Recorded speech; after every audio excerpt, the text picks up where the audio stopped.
Let me go ahead and take roll for the morning. Mr. Stillwell and Mr. Sharp, good morning.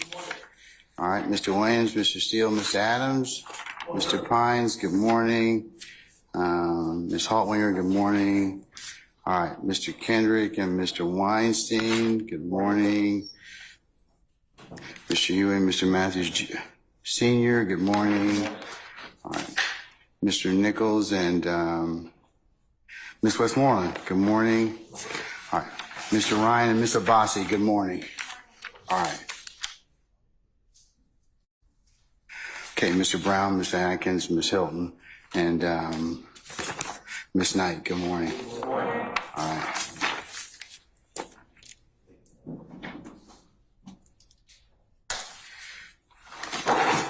Okay.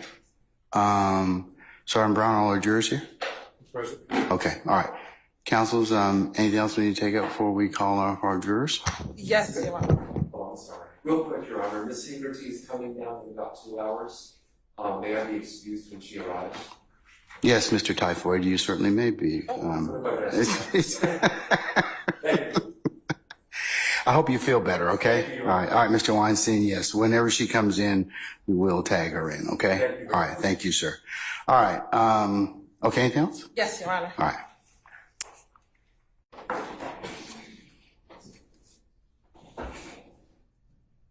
Your Honor, given Mr. Copeland's testimony last week, the state does intend to play his interviews beginning today until whenever those interviews finish, at least for the January 11th, January 28th, February 20th, and February 21st interviews. Last night, the state sent over redactions as relates to the June 10th interview, which I believe defense counsel may have some portions that they also want to have redacted. And so the state would ask that we can move forward today with the first 4 interviews. We'll see where the day leads. And then tomorrow have some litigation if necessary regarding the June 10th interviews. Are you talking about the interviews which occurred where? Back in 2015 at Atlanta Police Department, which the state believes could enter based on Mr. Copeland's testimony that everything he said in those interviews were lies, that he said anything that he wanted to say in order to get out of that interview, that we are impeaching him by contradiction. Okay. And playing those statements. We will begin with the January 11th statement, and then we're going to move to the February 20th statement. And the reason why January 11th and then February 20th, and those are 2015? Those are both in 2015. And the reason why we're going to start with those two, Your Honor, we believe those two have the least amount of information that the defense may argue. So I think that those are easier to get through. Mm-hmm. The January 28th and the February 21st interviews, both of 2015, may have some more redactions that defense counsel may want.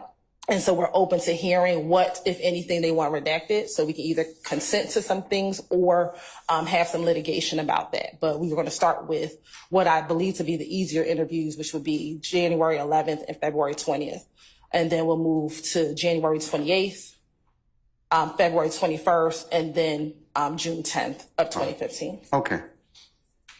All right, let me hear from any defense counsel about the state's plan to play the January 11th and February 20th interviews. So, good morning, Your Honor. Good morning, sir. So there's a couple things. Regarding just playing past interviews, it's going to be my stance on behalf of Mr. Stillwell and probably others that the foundation for prior inconsistent statements has not been laid in toto for the entire interviews to be played. Now, there may be specific snippets, but just to play the interview, we do not believe that the proper foundation has been laid. That being said, if the interviews are played, I understand what the state is saying, and Ms. Hilton communicated with me this morning, and I appreciate that. The first 2 interviews First two interviews, and tell me what date those are. January 11th, And February 20th? February 20th. Okay. All right. So those are interviews, and quite honestly, I've been focusing on the June 10th. I would ask that the defense have a little time just to look at those transcripts to just make sure if Your Honor is going to allow those interviews to be played over our objection or over our hearsay objection, to just make certain that there's nothing in those interviews that should not be played, that would fail 403 balancing, character evidence, etc. As we look forward, just for planning purposes, I have not, we were just sent the proposed redactions in a form that we could open them from the state. The June 10th interview, if it's allowed, is very problematic as far as Mr. Copeland talking about things he doesn't have personal knowledge of, talking about hearsay, bad character. It's just a very. I think they want to litigate that separately. Well, so tell me about they're saying it's going to take a minute to get through the June 11th and February 20th interviews. I understand that. All I'm saying is I'm just trying to give Your Honor a heads up that the June 10th, there may be a substantial amount of time that we may be asking for your attention outside the presence of the jury. I'm just trying to give the court a heads up on that. Okay, but yeah. So when I think the state said that too. So okay, there's not any disagreement about that. So the first two interviews, I would just ask that the defense team be allowed. I don't know if the state is planning on going into it right now. If they are, I would ask that we be given some time to just review it, because we were not anticipating this morning, and just comparing our notes to see if we have any objections. Well, I think that. Well, let me just correct you, Mr. Sharp, just a second. Friday, the state did tell you that they planned on playing those two. At least they planned on playing those particular interviews in total for impeachment. They said that up at the bench on Friday. So, so you had all weekend to kind of go through that. If that were the case, it's not like they're playing hide the ball. It's not like, given the current testimony so far, that wouldn't be probably a realistic possibility. Well, I mean, we do have our objections, or I have my objections to that. But again, Your Honor, I would just ask that the defense attorney be allowed to huddle up and figure out, because I'm up here, but I'm not necessarily speaking for everyone, and I'd like the opportunity to communicate with counsel for the other defendants.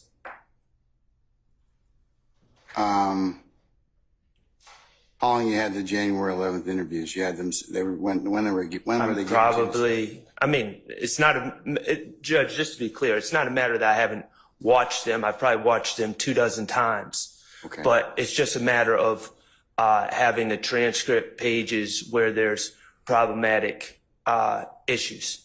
Okay. And again, Your Honor, I haven't looked at what the state's redactions are. They sent something at 11 o'clock last night with proposed redactions. It wouldn't open, so they resent it this morning, probably, 20 minutes ago. So I haven't had a chance to look at their proposed redactions. And Your Honor, to be clear, the redactions are for the June 10th interview. Okay, see. The state believes that, again, for the January 11th and February 20th, we don't have any redactions for those two. But again, we're open to hear whatever. Let me ask you another question. Mr. Sharks indicated that it doesn't believe that the foundation has been laid for prior inconsistent statements. You want to address that? Yes, Your Honor. We're not asking to bring this in for prior inconsistent statements. We're asking to bring it in under 24-6-607 and 24-6-621, which is impeachment by contradiction, in which a witness may be impeached by contradiction in several ways, either close questioning, and I'm reading, Your Honor, from Carlson's on Evidence, page 265, 8th edition, page 265. A witness may be impeached by contradiction in several ways, close questioning to elicit concessions of error, 2, questioning the witness about the substantive implication of evidence already produced during the case, confronting the witness with his or her own contradictory prior statements. And that's what I want to focus on, Your Honor. Mr. Copeland testified repeatedly during trial last week that everything he said in those interviews was a lie, that he was just saying whatever he wanted to say in order to get out of there, that the officers were pressuring him to speak about Thug, that in the first interview, he did not come down there on his own. He only came at the request of law enforcement. And we believe each of these interviews contradict everything that he testified to in before this jury, Your Honor. So we believe that at this point it is right to show impeachment by contradiction. Well, and if there's certain things that are said that indicate that the officers did not pressure him about quote unquote thug or things like that, that maybe fall under contradiction, but playing the whole video, it's like they're saying he said he lied and we're bringing this to as contradiction, evidence of contradiction, but that would be assuming that he's telling the truth in that interview. It doesn't in and of itself facially contradict anything he's saying. He's just saying he lied. Ordinarily, you'd be right. It would be impeached as to specific things. The challenge in this particular circumstance is that Mr. Copeland's repeatedly said, I lied about everything. And I lied I told a lie as to what would get me out of this. So I think under those circumstances, this is kind of the broadening of it. Because of his testimony, the entirety of that particular interview is probably going to be admissibly delayed. You know, respectfully, over your objection. I understand, but this is a problem that was created by the state, and they're trying to. Just slow down. How did the state make this a problem when the witness testified, not just once, but repeatedly over the last several days, that he has lied about these particular interviews? He was lying because he wanted to get out of this. He told these people anything that he thought that would work. And so that's kind of the predicate. Ordinarily, sir, I would agree. I would totally agree with you, but I don't think the state set this particular witness up for that particular saying. He said it more than once. Okay, I'd like to answer your question about how the state set this up. The state, we know that the state met with Kenneth Copeland, 2 weeks ago now? We know we were arguing about whether his attorney was alerted, etc. They met with him, I guess, in the courthouse. I don't know. We know that they met with him. Unlike every other witness, they've done this with several of the people that are alleged to be associates of our clients. They have been asking about statements from 10 years ago. And they intentionally have not allowed not afforded these witnesses an opportunity to review their past statements prior to testifying. So they want to play their past statements. They want, I don't recall. And so they bring these gentlemen in, ask them about statements that were made 10 years ago, and have never given them an opportunity. We know that the state, they're thorough. We know typically in trial, when the state is calling a witness, they say, hey, we want you to come into our office. We want you to sit down and review what you said in the past. And they do that regularly in trial prep. They have chosen not to do that for Kenneth Copeland. They chose not to do that for Trontavious Stevens. They have chosen to keep these gentlemen in the dark and then ask them questions about statements they allegedly made 10 years ago. And when the gentlemen say, I don't recall, which is pretty understandable, they say, we get to get in their prior inconsistent statements. We get to get into impeachment by contradiction. That was their choice. They should have let these gentlemen review their statements before taking the stand, and we probably would be in a different place. So that's why I'm saying this is a bit a situation that they created. It was strategic by the state, and they shouldn't benefit from it. Okay. Yeah, I'm going to respond to that. Madam? No? Go ahead. Your Honor, Mr.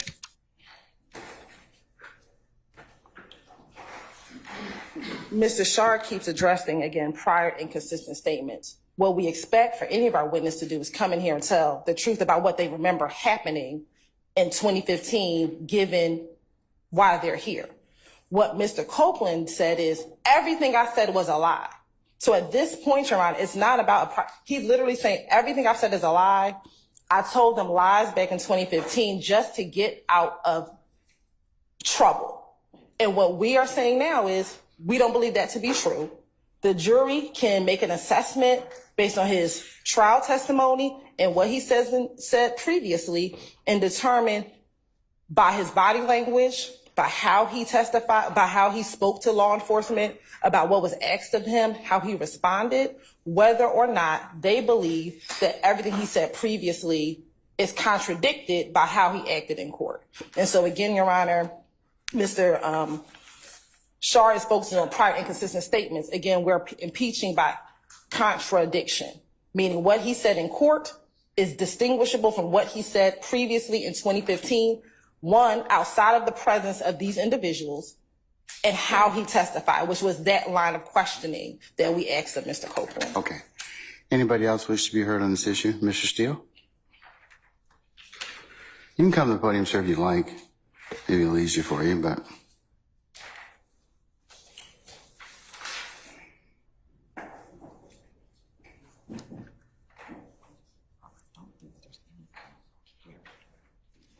So my notes do not reflect that Mr. Copeland gave a blanket, everything I said previously is a lie. What I have is he would answer some questions, probably did.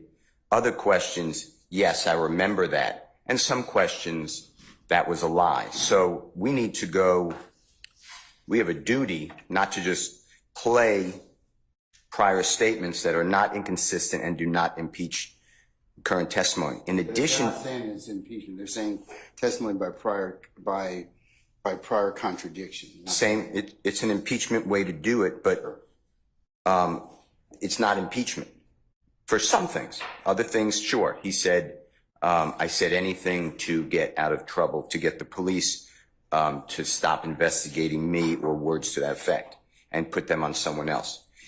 Also, there are detectives. There is Detective Thorpe in the January 11th, early morning hours, 2015, video, audio, recording, and there are other officers.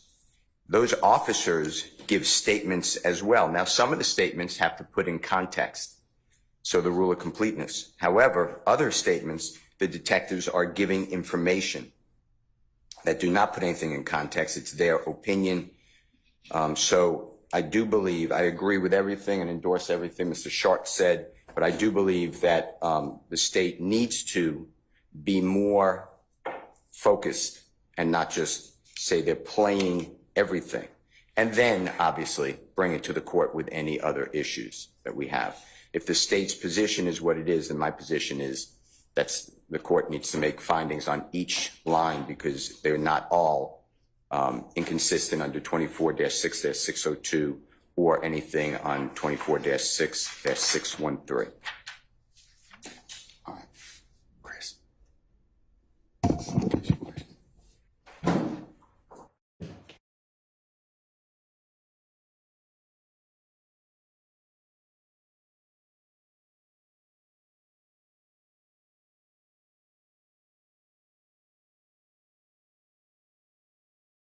I was asking Ms. Weaver just to see if she could find that particular part of the record on Friday. So we're going to see if we can search for that. Anybody else wish to be heard on this issue? Okay. Chris, how long will it take you? 5 minutes? Okay. We're going to recess for 5 minutes, and I'll see if we can find that particular statement and see where we go from there, okay? All right. We're in recess, 5 minutes.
All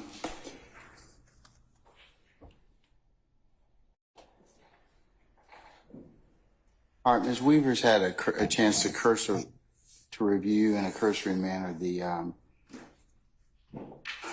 current transcript or testimony of Mr. Copeland. We're not finding anything that comports with what the state said in terms of everything I said was a lie. All right, the closest that I have, and I'll include this, is her email to me as the next court's exhibit. Question: do you recall telling Detective Dennis and Gaither that I wouldn't want anybody around me but Lil D? Answer: I probably said that because I was trying to run a play on them, but I don't remember what was said. Question: back in.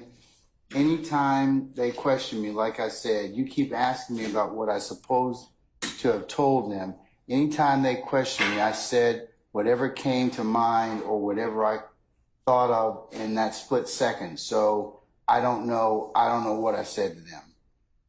Question: do you recall telling Detective Gaither and Dennis, quotation mark, I really must have my trust in him, close quotation mark, speaking about Little D? Answer: you said I really had my trust in him? Question: yes, yeah. Answer: no, man, go ahead. Question: and that Little D ain't never going to turn his back on me? Answer: I told you I was trying to tell them whatever they would have went for because yeah. Question: you recall telling detectives in those interviews that you were just trying to get out of jail, so I'm going to tell you all what happened so you can check it and I can get out of jail? Answer: yeah. I told the investigators what I remember. I think in one of the interviews, they was locking me up and my child's birthday was coming. And when they got me, I said, listen, man, whatever you all want me to say, I will tell you right now. Just tell me what to say and I'll say it. Tell me what you all want to know and I will tell you. So if they would have asked me about President Trump, I would have told a story about Trump. If they would have asked me about you, I would have had a story about you. Whatever to convince them that I ain't doing nothing, it wasn't me that's what my intention was. So when you're asking me about interviews, I keep telling you, you keep asking me step by step, by step, by step, by step, by step, by step, by step. This is what I did. When they got me on this day, I was going to jail. I tried to come up with something to tell them. That's why I can't tell you what I said. I was making it up.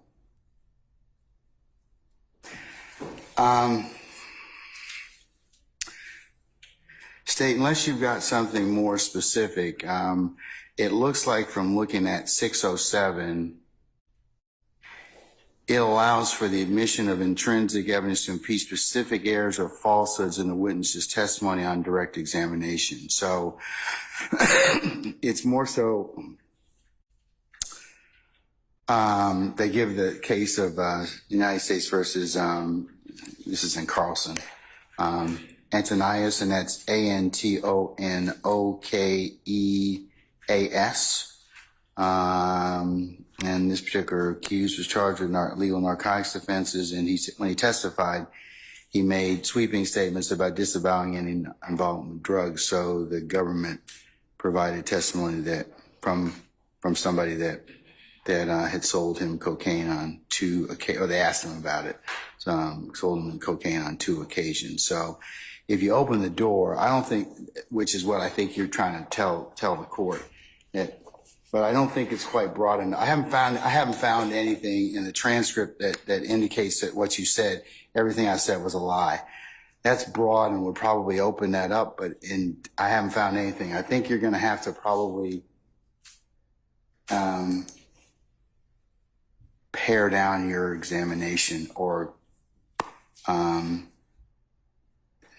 rethink what you want to do in terms of 607. But Your Honor, when he says in court, I was making it all up, that is. It says I was making it up. I was making it up, meaning everything that he told law enforcement back then in order to get out of whatever he was doing, I was making it up. We don't believe he was making it up.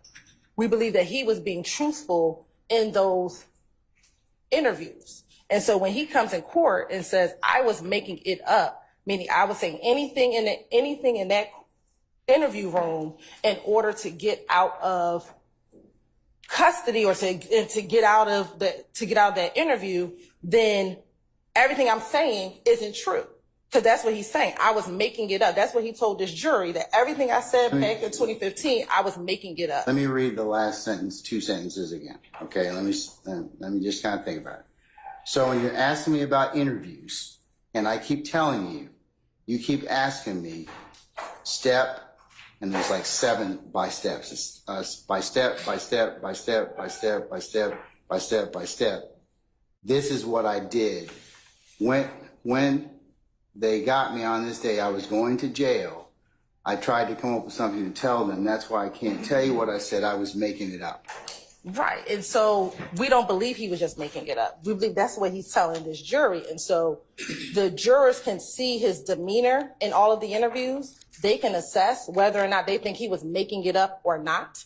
But at this juncture, what he's saying is anything I told the police back in 2015, I was just saying it. I was making it up. And at this point, the jurors can either believe right now what he's saying, or they can look at what he told detectives back in 2015, how he said it to detectives in 2015, who all was in the room with him in 2015, and make a determination, is what he's saying in court contradicted by what we see in these prior interviews with him. So that is the contradiction, Your Honor. I was making it up is a complete contradiction to what he was doing in those interviews in 2015. So that is, maybe he didn't say I lied, but he said I was making it up. That is, I wasn't telling the truth. Now the jurors can look at interviews to determine whether or not they believe, was he making it up just to get out of trouble, or was he being truthful in 2015 when he made those statements to law enforcement, Your Honor. All right.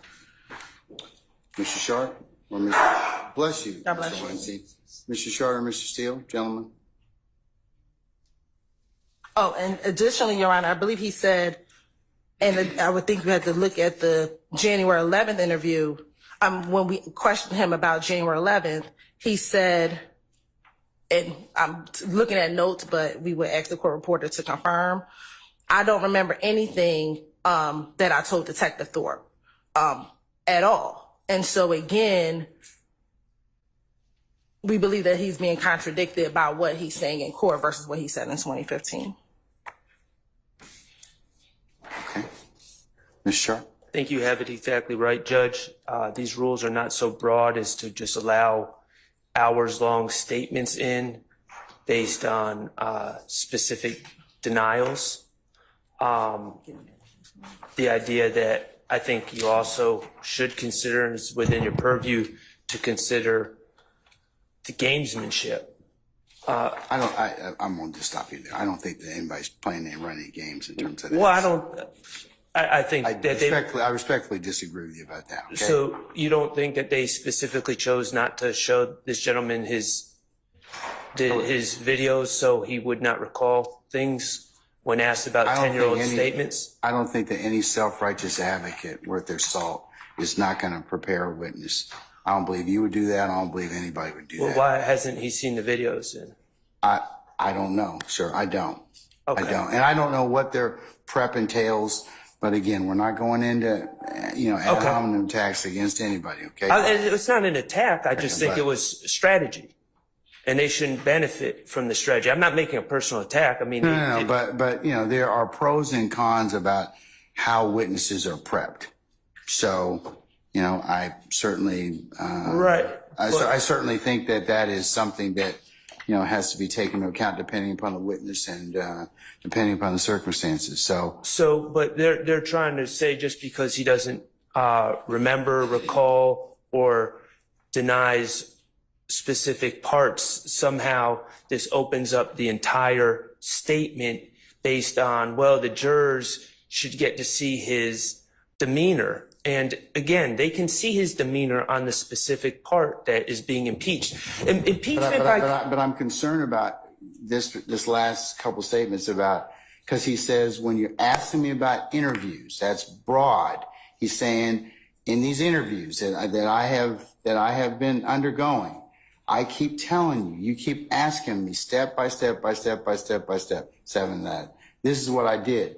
So when they got me this day, I was going to jail. I tried to come up with something to tell them. That's why I can't tell you what I said. I was making it up. In my observations, he's frustrated because he doesn't understand the rules of evidence. He doesn't understand that the state was trying to lay a foundation for prior inconsistent statements. But just because he's frustrated and doesn't answer the question, and it, quite honestly, is non-responsive, that doesn't mean the foundation was laid. They still have to lay the foundation. The impeachment and or the prior inconsistent statement is a collateral consequence of what the witness testifies to. If the witness gives pretty straightforward testimony, then there's no need to go into any of the other things about in prior inconsistent statements or impeachment by contradiction. It doesn't come into play because there won't be anything for them to kind of, bring out. So it depends on the testimony of the witness as to whether or not we even broach the subjects of impeachment or by any means or method. And what I think maybe the advocates aren't doing the best job conveying to your honor. The first two statements are pretty straightforward, okay? But as we move on, these statements are very wide. Are you talking about the statements on January the 11th and February 20th? They're pretty straightforward and pretty compartmentalized, fairly compartmentalized about what they talk about. I'm going to use June 10th as an example because, this is going to come up again and again. Okay, but I don't want to talk about June 10th. Well, I don't want to set a precedent we haven't kind of covered that. I have a jury that's sitting out here. I want to kind of see if I can go forward with that. Okay, well, so that's my intent at this point in time is to see whether or not I can make an agreement, or not make an agreement, but I can make a decision as to whether I'm going to allow the state to play these two interviews. Okay, well, I'm just trying to make it clear to your honor. We can go into argument about that because even the state has told me that we probably will need to have some discussion about that. I don't, your honor's going to rule. I agreed with your honor's analysis initially. Your honor's going to rule how your honor rules. I just want to be clear that all of these statements are not the same, and any decisions made about the first statements should not be. I'm just talking about the first two right you. now. Okay, so I'm going to stand by my objection on hearsay grounds. Sure. And I think I speak for all my co-counsel or co-defendant counsel regarding that. And your honor will just, it's a call that you're going to make, and we're going to have to deal with it. But that's our stance. Mr. Steele, anything else, sir? Okay. All right. And we agree, Your Honor. Anyone else? Mr. Harvey? Yeah.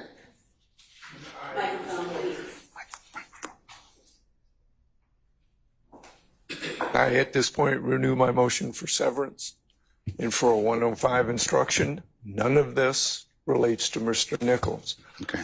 So I know you gave me a continuing objection. I want to renew it every now and then when we get into a position where there is a great deal of evidence that's coming in, none of which impacts Mr. Nichols. All right, sir. So noted. Your motion for severance and your 105 request for a 105 instruction. I'm still going to deny it. I'll give you a continuing objection. All right. State, were you going to say something else, madam? We agree as to the February 28th, January 28th, February 21st, and June 10th. We will probably need to have some litigation. That's why the state just solely wanted to focus on first, January 11th, and February 20th. All right.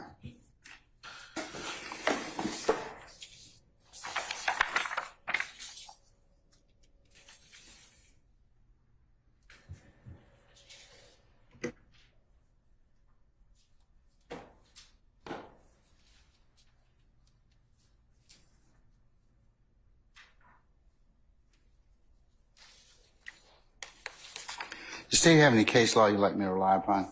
Either the and defendants, defense counsel as well. Is there any case law you'd like me to look at?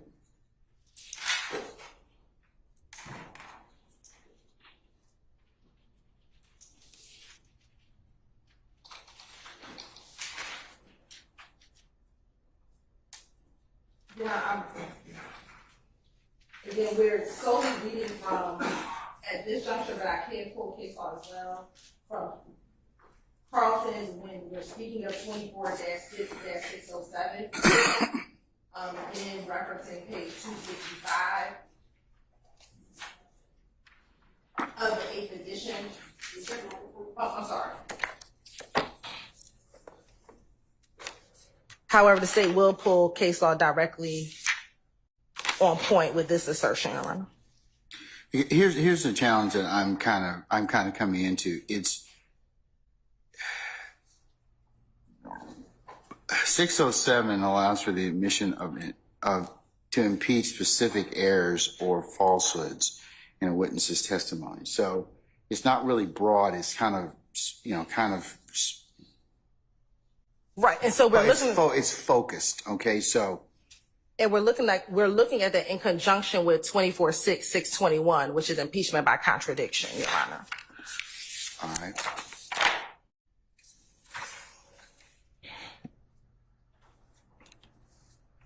And what 24-6-621 states is a witness may be impeached by disproving the facts testified to by the witness.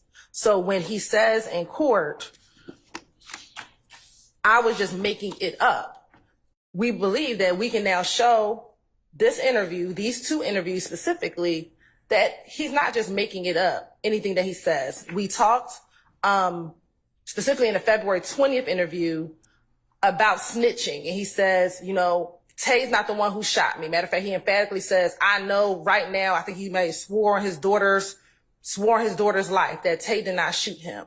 However, in the February 20th interview, he tells his girlfriend in a private conversation, well, not private, but in a conversation between the two of them, I know who shot at me. It was Tay.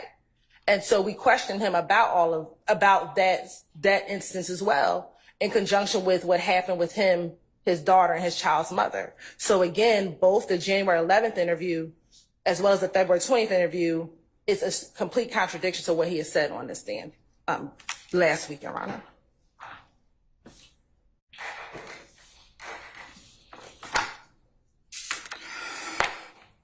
Excuse me. All right. Based upon OCGA 24-6-607 and 24-6-621, and the court's review of the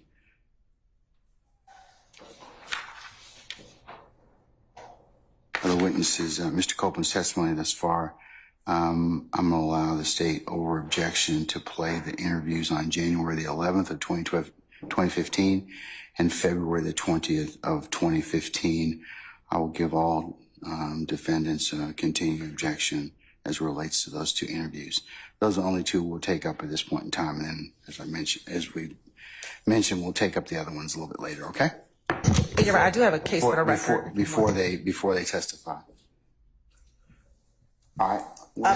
The case is going to be United States versus Carthen, Carthen, 906. Is it an 11th Circuit case? Yes, Your Honor. Come on.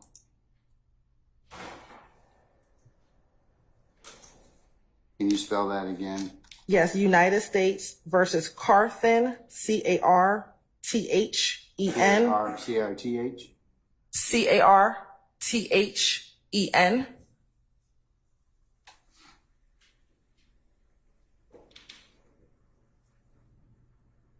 It says it decided January of 2013? 2018. 2018. All right. You need to give me the citation. Go ahead. Sure. 906. Hold on. Go ahead. Federal Third, 1315.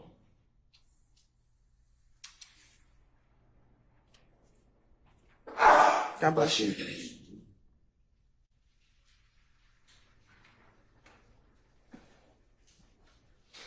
And has impeachment by contradiction occurs when a party offers evidence to prove that a fact to which a witness testified is not true.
Where in Carthon are you directing me to?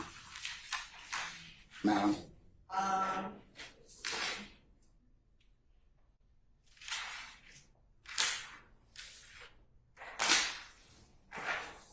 906 F 1315, is that what you're saying?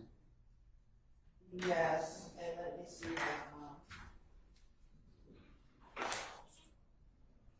Because I quoted that from Carson, but let me find the exact decision.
Oh, you're right. I think that's in the concurrence. By Judge Pryor.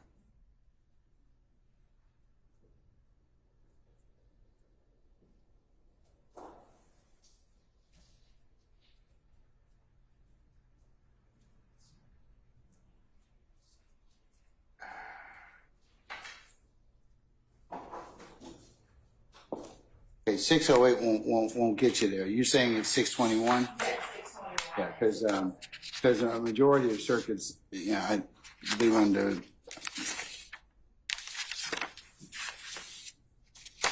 We're on rule line 621.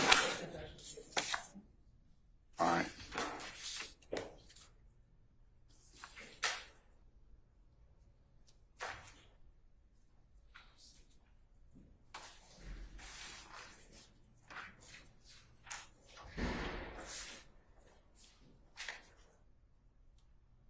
Okay. The court is still of the opinion that those two statements on January 11th and February 20th of 2015 can be played for impeachment by contradiction. All right. Bless you, Mr. Weinstein. When's your replacement coming? Not soon enough. Not soon enough? Okay, all right. Hang in there, all right? Okay, all right. Sergeant Brown, summon our jurors, please.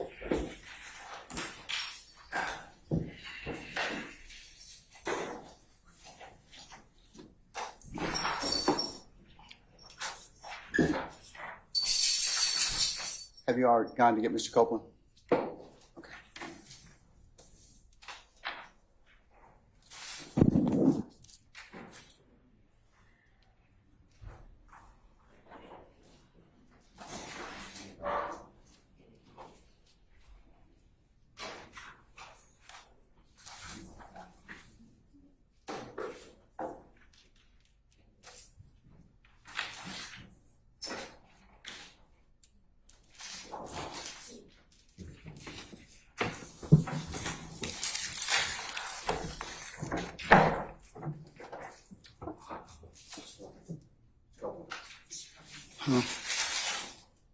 I'm tired.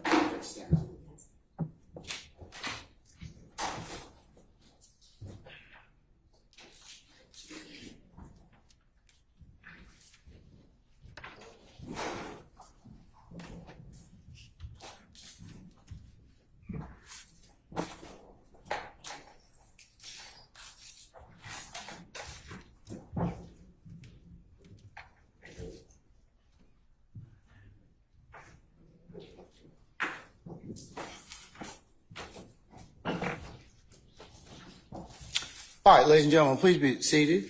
All right, thank you, Sergeant Brown. Members of the jury, good morning. Good morning. All right, we've had some business we need to take up, so appreciate you being patient with us with the delay. Mr. Copeland, good morning, sir. Good morning. All right, sir, you're still under oath. All right, Ms. Hilton, you may proceed when ready. Thank you.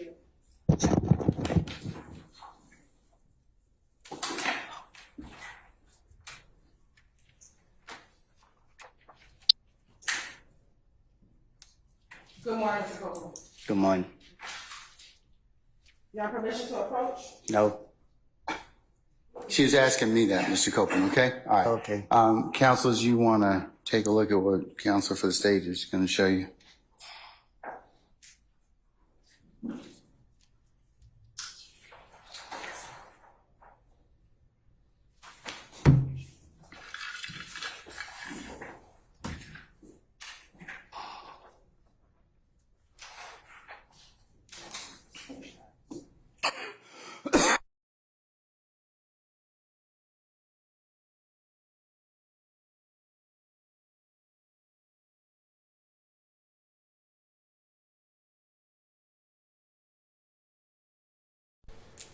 You have permission to approach? You may, madam. Mr. Copeland, I'm showing you what's been marked as 378 Yankee Alpha Uno and Yankee Alpha Bravo. Can you please look at both of those? Looking at 378 Yankee Alpha 1, do you see yourself in this image? Yes. All right. And as we talked about last week, you recall going into an interview at the Atlanta Police Department the night that Nutt died. I don't recall. Looking at this interview, you see the dates of January 11, 2000 and 2015 on this. Yes. Your Honor, this time the state would like to tender 6 to 378 Yankee Alpha and Yankee Alpha Uno into evidence. Yankee Alpha and Yankee Alpha 1. Yes, Your Honor.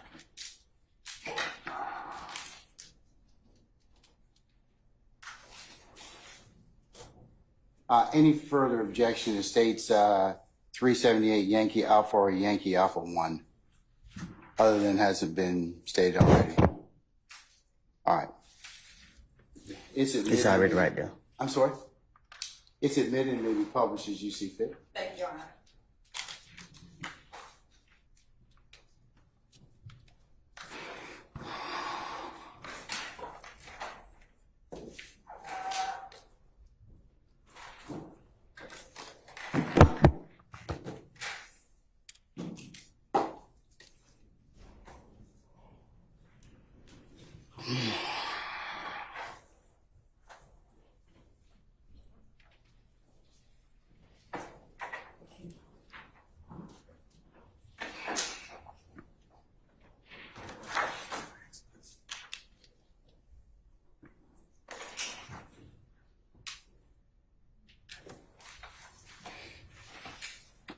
And Your Honor, we're going to fast forward to 2:59:18 when the interview begins.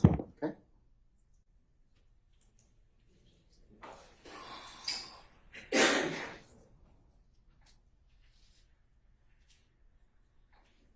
or we'll start at 258-34.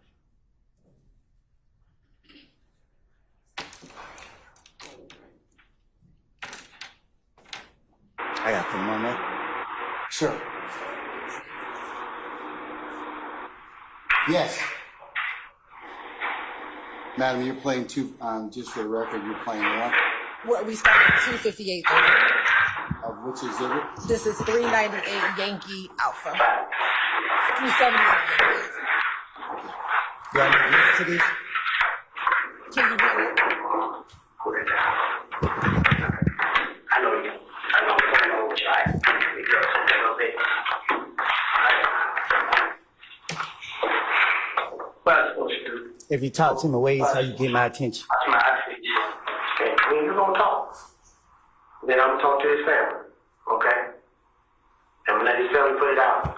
But please pick it one thing at a time. Okay, Kenneth? One thing at a time. Alright?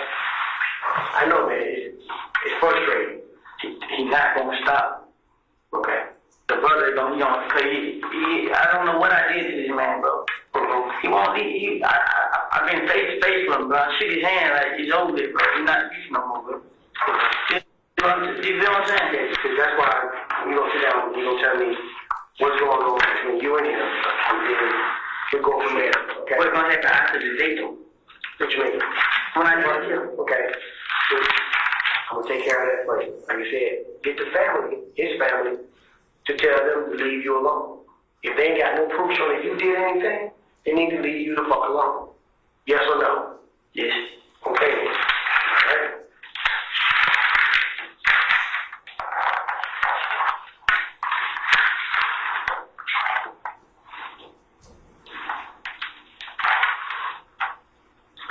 Today's date is January 10th, 2015. Time is approximately 0300 hours at 3 o'clock a.m. I'm here with Mr. Kenneth Copeland. Yes. And Mr. Copeland, can you give me your date of birth, sir? July 25th, 1991. July 25th, 1991? Yes. Okay. You got the middle name, Mr. Copeland? Xavier. Xavier.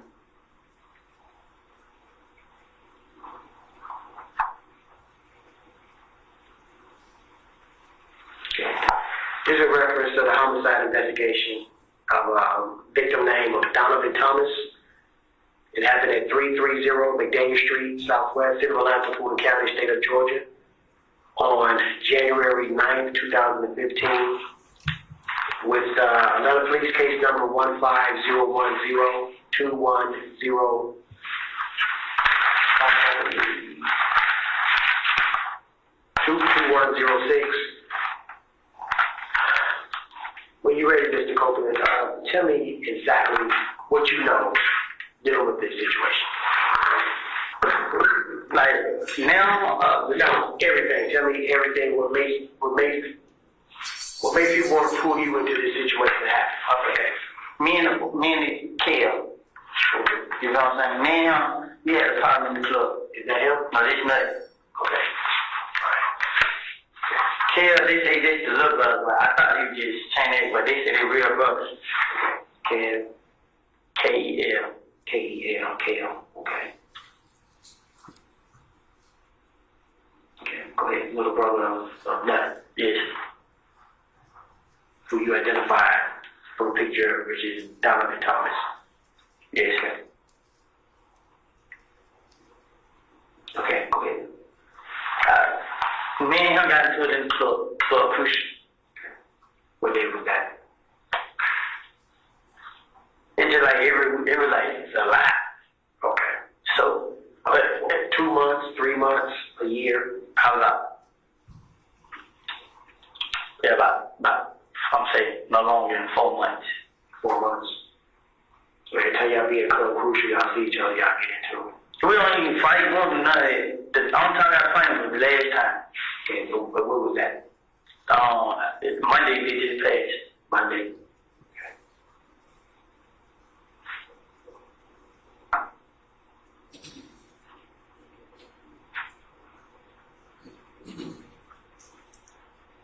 Okay, go ahead. So, all the time we get into that club, it don't mean that. They shoot birds at us, we shoot back at them. You know what I'm saying? All of a sudden, we go outside. Don't go on no neck, don't nobody fight, don't nobody do that. You know what I'm saying? Everybody just go outside. We leave. This every time we got to the club. But last Monday, we in the club. But this case came in, it was Monday. I think it was Sunday before the Monday. But if it wasn't that Sunday, it was the Sunday before that week. Me and Kel, I seen Kel outside. So I'm like, hey Kel, how did you? So as me and Kel standing right there, we talking. We talking about everything we got against each other. So as we talk, we like, it's over with. They challenging Copeland. So we like, it's over with. We ain't beefing no more. So Kel, alright, but he want to talk to Thug and see what Thug has to do with it. So like, man, Thug ain't standing jump up. You know what I'm saying? He ain't into this. So he like, how you want to talk? So him and Thug talk. Whatever said there, I don't know. Next thing you know, Monday come, I'm in Cushion. As I go to Cushion, I pull out my money. I'm on stage, I'm flashing my money to all the girls standing around. I'm flashing money. So I get on the stage, I'm flashing money. Kel, and his whole walk up on me. So I look at him, he's like, what's up, bro? I'm like, what's going on, y'all? And he ain't saying that. So he just looked at me. So I'm still flashing money. I'm laughing, I'm playing with everybody. So he's like, hey, what's up? I'm like, what's up, bro? He's like, Thug still want to pay for the window. Like, I guess so, bro. But he in the club. Like, go talk to him. You know what I'm saying? So Kel, like, he took his necklace. He put his necklace inside. So I look at it. I put money in my pocket. So when I put money in my pocket, I walk out. You know what I mean? I walk over here. I look at him. So he turned around. He tells somebody something in the ear. So I walk towards the kitchen. When I walk towards the kitchen, all of them walks behind me. I was by myself. So when I get to the kitchen, I see everybody walk behind me. I try to turn around and go back to the stage. Kel punched me in the back of the head. So he punched me in the back of the head. He pushed me to the ground. He tried to go in my pocket and get my money. But as I hold on to my money, the other guy punched me all in the face. But I didn't care. I was holding on to the money. So as they punched me, I get out of it. I run. So they say everybody, some more guys, they knew me. They can't help. So they fight. We goes out the club. We got outside the club. Blood J's like, I'm like, Blood J's like, what's up? I'm like, bro, how did they jump on me like that, bro? I try to take my money. So DJ? Yeah. The rap DJ? The rap. So I'm like, so Blood J's like, I ain't got nothing to do with it. You know what I'm saying? So, one of my buddies had fought with a J. So after they fought with a J, we leave. We leave the club. Then they have what day is? Today, Saturday, yesterday, Friday. They have a meeting. The meeting, like it was a blood meeting, and the meeting was about me and Thug. You and Thug. Me and Young Thug. But the whole time, I'm telling her, like, what Thug got to do with this, bro? Young Thug was just Thug. Young Thug, the rapper. I'm like, what he got to do with this? You know what I'm saying? So I'm talking to him. Like, he with you. I'm like, bro, it ain't no beef, bro. Like, I ain't stunning y'all niggas. Y'all you know, don't pay me no attention. I'll pay y'all no attention. No, this man. But it was the guy that was at me. Said, the guy down the road, Mo, he's supposed to say, kill me and Young Thug. So I asked, I got 10 minutes on my phone. I text my phone like, I ain't, bro. Y'all gonna kill me and Thug? And I said, let it say, like, ha, ha, ha. And he like, bro, what you talking about? Like, ain't that like they said? So another guy told me, like, ain't that like they said? I'm like, okay, they just lying. He like, yeah. So next thing you know, okay, after that, he said, so my other buddy like, man, they really on something like, they didn't let it ain't no more beef. They gonna try to get some money. I'm like, bro, look, bro, I talked to Kel, bro. I talked to him one time, I talked to him again. I ain't stand with you having so they ain't take the money, they don't mean that. So he like, alright, I'm gonna try to get this over here. And he like, so I don't want to talk. I'm like, well, no, bro, it ain't about me. So I'm still telling like, what's up? Why you got against me? What have I done to him? I ain't never talked to none of the girlfriend. I never did nothing to them. Why you get me? And you know, it's a gambling house. I used to be it. And we used to gamble now. It's over there in Lakewood. They go to stand on top of the roof and shoot inside. shooting, they stay on the roof shooting inside the building. And then they leave. So they tell everybody the car, tell her what happened. I'm like, what? You know what I'm saying? So cause that's what we know, I go gamble right there. So next thing you know, nobody seen that, nobody seen that.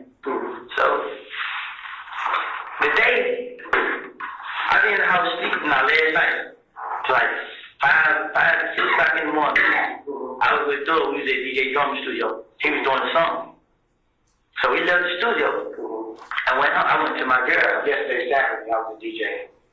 The day Saturday, like the Sunday when I was Saturday. The day Sunday, right? Yeah, the day Sunday. Friday, like late, like okay, Saturday morning.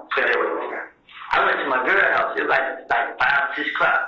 I was tired, so when I went there, me and her was there, laying up.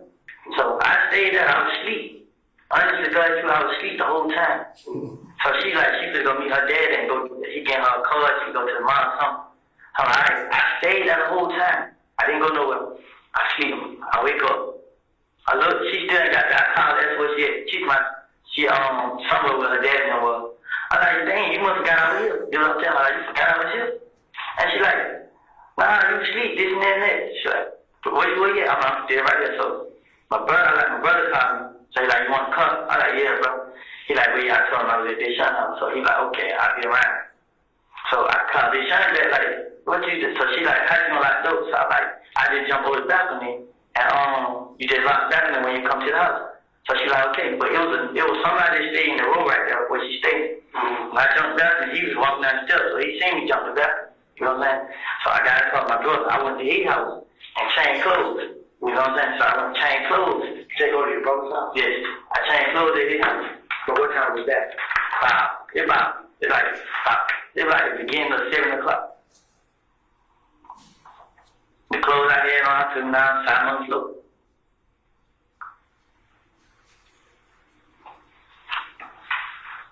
I got the car. I had rolled to Canterville. The girl said, gave me this. The girl Moochie. She gave me this and some peroxide. I put it on my mouth. And I went to the green store. I stopped outside like 5 to 10 minutes. I was talking to Rick. I got in town to Rick. I had called Lil D. Like, where you get, bro? He's like, you on Cleveland. I'm like, I'm finna pull up. So I ride on Cleveland. When I get right up by McDonald's on Cleveland, Lil D like, but he said, Nut J got killed, bro. I'm for real, bro. But I really just think you just talk. I'm like, for real, bro? Like, yeah. So I'm like, dang. So I like, what happened? He like, well, he just called and said. So I'm like, damn, bro, he gonna say I did this first time. I'm like, damn, he gonna say I did, bro. He like, shit. No folks know you ain't do it. So I'm like, shit, who is he? He like, he don't know. You know what I'm saying? So I'm like, alright. So as I leave there, Motu called me like, well, you know, they folks my me and him shot Nut, Motu.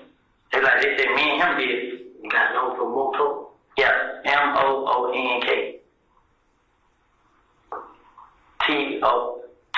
Tnook, I think.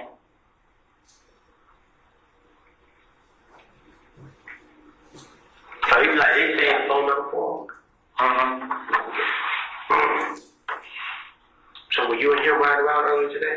Nah, I didn't come out till like, I'm gonna say, I came out at 7, don't put it that way. I came out at 7 o'clock. Okay. Now, when he FaceTimed me, he told me, so I'm like, damn, man, they said me and him did. Yeah. So first time I called bro like, hey, bro. They said I did it, bro. I need to go out to the headquarters or something. They like, nah, we don't never call you. Now, I told everybody I didn't have them do it, so I called. I was trying to get the best advice I can.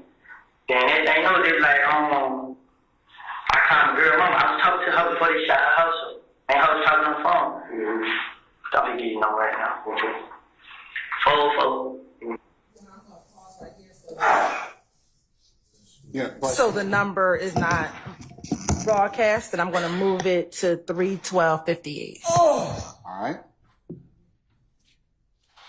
Oh, y'all still going?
And we're going to start at 3:12:59, Your Honor.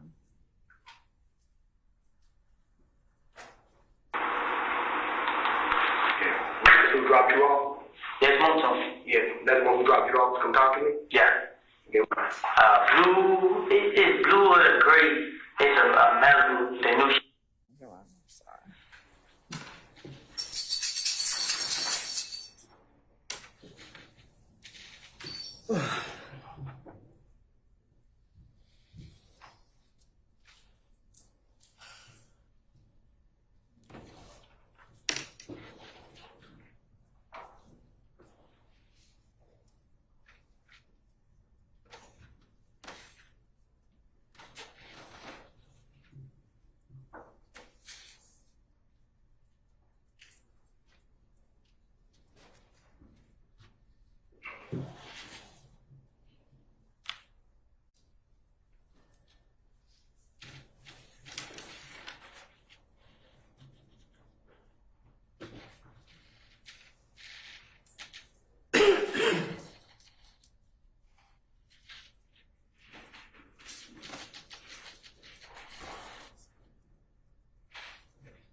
Court's indulgent, waiting for it to feed through Zoom, Your Honor.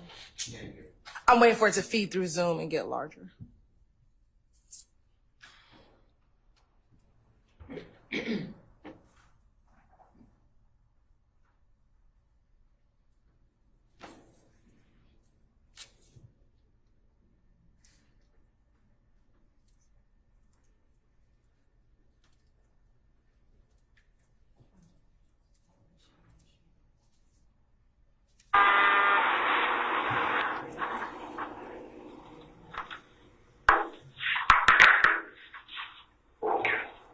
Is it blue or gray? Which color is it? It look like it's like a light gray. I mean, like a light. It's a color like probably like gray blue. Like gray. It's a Malibu. It's an Impala, the new kind. Is it Impala or Malibu? It might be an Impala. It's the newest 2015. It's a rental car. Okay. Okay. So he they kind of said, man, I'm dead. So I'm telling him like, if I stop, I'm gonna out here. You know what I'm saying? I'm telling him like, he gonna wait on y'all to call him. I'm like, man, you tripping, bro? You can call now. You know what I'm saying? He's like, man. So what I did was I kept asking.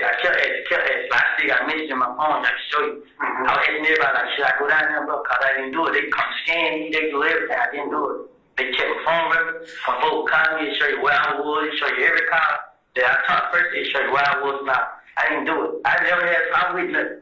Ain't never had two words to each other. Me and that was always okay. You know what I'm saying? The only person I had a problem with was Kev. I don't really be with him. When we see each other, they jump me up. When they be with him, they don't jump me up. Boy, every time, but me and him, we just look at each other. But the last time, we just jump each other up. You know what I'm saying? I'm like, bro, what's up, bro? Like, let it go. He like, him. It ain't no beef. Then what he tell me? But y'all jump on me and take the money. Try to take the money from me, but I ain't let the money go. But the club on Derek, he seen it all on video. He see I ain't do nothing. I ain't starting him. He seen me walk my club flashing money. He seen that. I talked to him. You know what I'm saying? I don't know what's going on with Kev, man. Like, when this night, I already told him, girl, I'm like, you need to call the police and have them meet to go to your house, cause my man was talking to you like he know where she stayed. You know what I'm saying? Like, I'm brother, trip, bro. You know what I'm saying? It's cause me and him being on each other. You know what I'm saying? But he don't join this game, and now he just think he big bad wolf. But the whole time I'm telling him like, bro, it ain't even that serious, bro. Which game is Count Joy? 9 Deuce, Inglewood, ABG.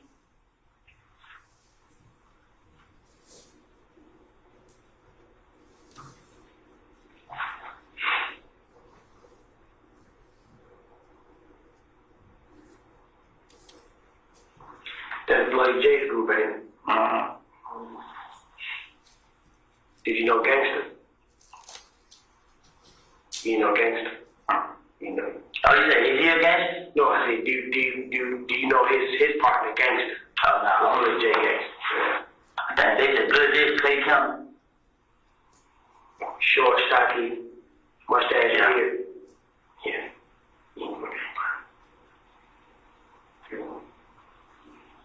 But the whole time I've been telling, like, even when they did I wanted to call the phone, but I called Lil J phone, but he got his phone cut off. Like, he turned it off. Hey, I was trying to tell him, but I didn't do it, bro. Yeah, but he got his off. That's okay. I'm like, him, bro, but he ain't answer. I think called the other person I know, but I was like, man, ain't no use, but they are gonna try my house, bro. They know where they know my sister's house. She ain't answer the phone now, trying to tell her to get out. She ain't answer. They know my sister stay. Like, I was cool with them at first. When those blowed up, those started letting me hang and putting me out in songs and videos. It just seemed like they got jealous, man. I honestly, bro, I never did nothing to kill, bro. I never, bro. I ain't lying, none of that.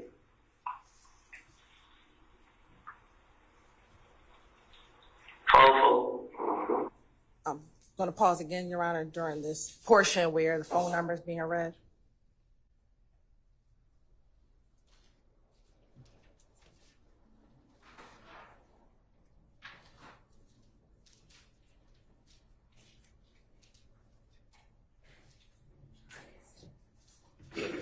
And for the record, we stopped at 3:17:11, and we're going to fast forward to 3:17:20.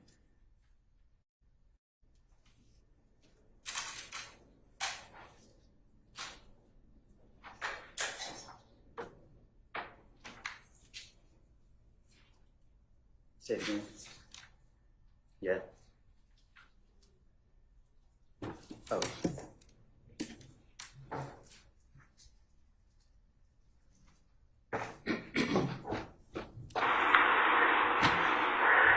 You reached out to your brother earlier Saturday about you need to get out the house or get his car or whatever. Okay. And y'all pretty much to catch up until around 7. That's when you and your brother to catch up to around 7, right? Your brother gave you keys to the car. Yeah. Okay, I was in the house. Okay. I called Deshaun. Your girlfriend's house? Or Yeah, I was at Deshaun's house. Man, like, we stayed together until she put me up on Mulberry Avenue. Come on, yeah. So when I woke up, I see she went back and it was done. I called her like, I tell you what time I called. I called her. She like, oh, this and that. I'm like, man, you must have got on still here. Mm-hmm. And she left because her dad was going to get her a car, right? Yeah, she left early. Let me tell you exactly what time I called her, right? Who's Walter Maddox? I called her at 6:20. You called her at 6:20? Yep. That's the first time I called her. It was 6:20. And then after I called her, I called my brother, and it was at 6:28. No, my brother called me at 6:28. Ain't come call.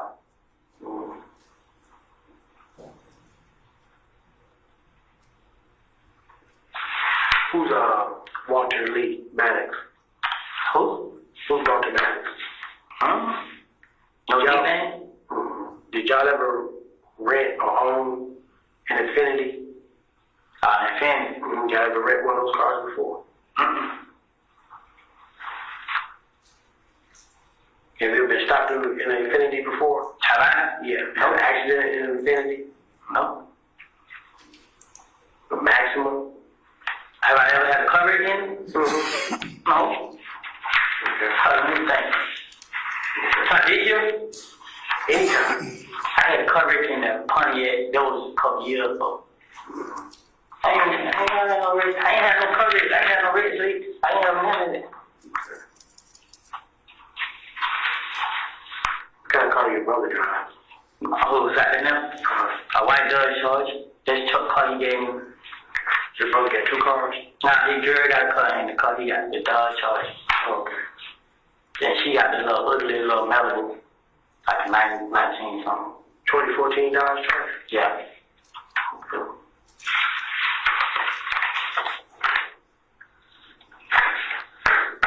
White? Yeah.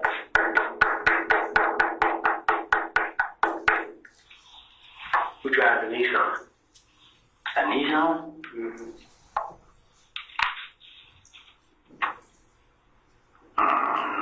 What color? What color is it? Gray.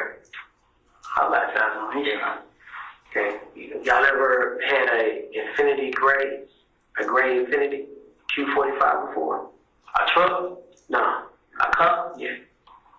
Like I know of. Okay. I asked your brother, maybe his car. Or it would be a car he had rented or something like that. That's cool. That's cool. I was saying, already in fin now. So, you never had a problem with that? Never in life. Okay. Never cool. Okay. But you just had a problem with your brother Kale. Yes. Describe Kale to me. Show you a picture. Is he tall? No, he about this, like, kind of started. Okay. Let me see a picture. You got one.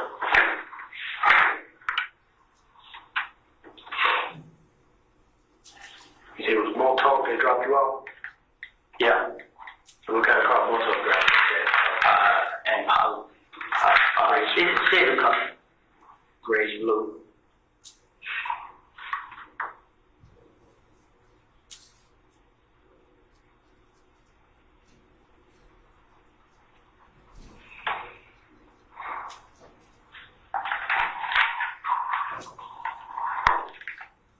This the Camaro right there. This the way it goes out at night. Yeah. Who car is that? I think this might be his car. Yeah, who's that? Like, And who's that? Who's that? his name is Dave. He be with nothing yet.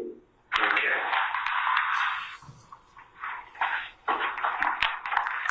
So, little Dave know where your girl mom lives. Like she stays in the neighborhood. They from somewhere. She stays in the neighborhood. Okay. It look like he took care of his page. I know somebody else who got one. What's his name? What's his name, man? That was Pluto. ABG Pluto.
Kenneth video right here, but it's video on Blood J page, but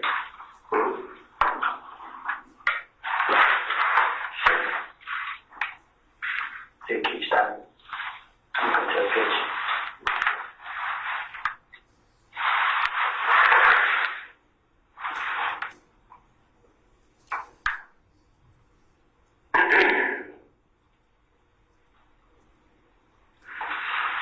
I'm gonna go to hit this man beat. See. They hit pain right here. Hit pride. Okay.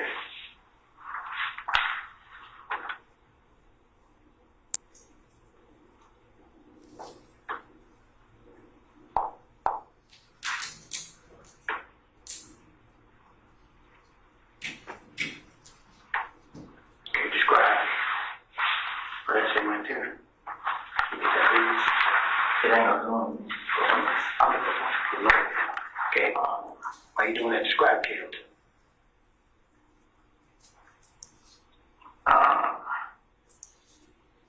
We're going to that page.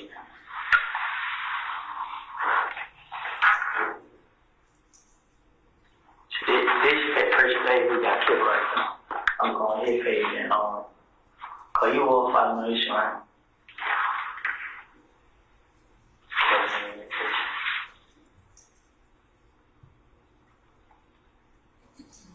He got a picture I just seen.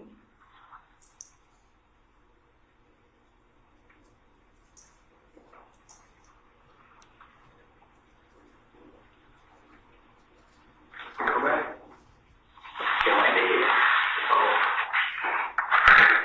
But he had no tattoos on his face, man.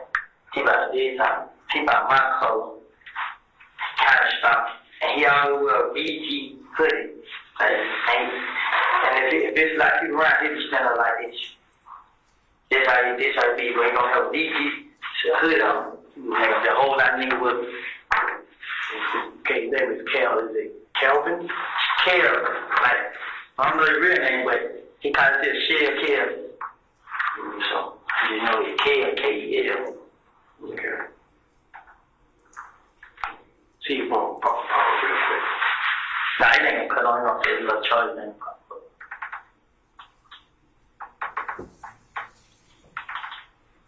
Yeah, just put on charge, take about 5 minutes, come back on.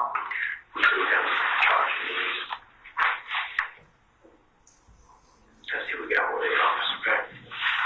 All right.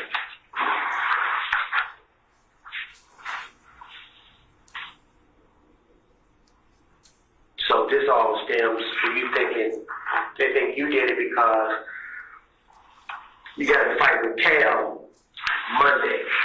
Honestly, I get blamed for everything that happened. Like, my name come up in everything. Everything, like, this is my first time name ever come up in murder, so I didn't know what to do. You know, so you and Moto, y'all wasn't together until later on today. No, we didn't get together. So I called Moto. Moto person told me this. And then he was like, so I called for advice, like, hey, bro, what should I do, bro? Like, cause I had my brother, like, wait on the police. I really wanted to come out on my own and just talk, like, then when they started shooting at the house, I really didn't know what to do, so I tried to get some advice. I called Moto come, like, I'm telling Moto, like, what should we do? So he was like, I told him, like, I talked to you, he was like, bring me down here, you know what I'm saying? He came, brought me right here. Like, you gonna come in? He's like, I'll wait around, call me. Okay. Like, well, this on you then. Okay.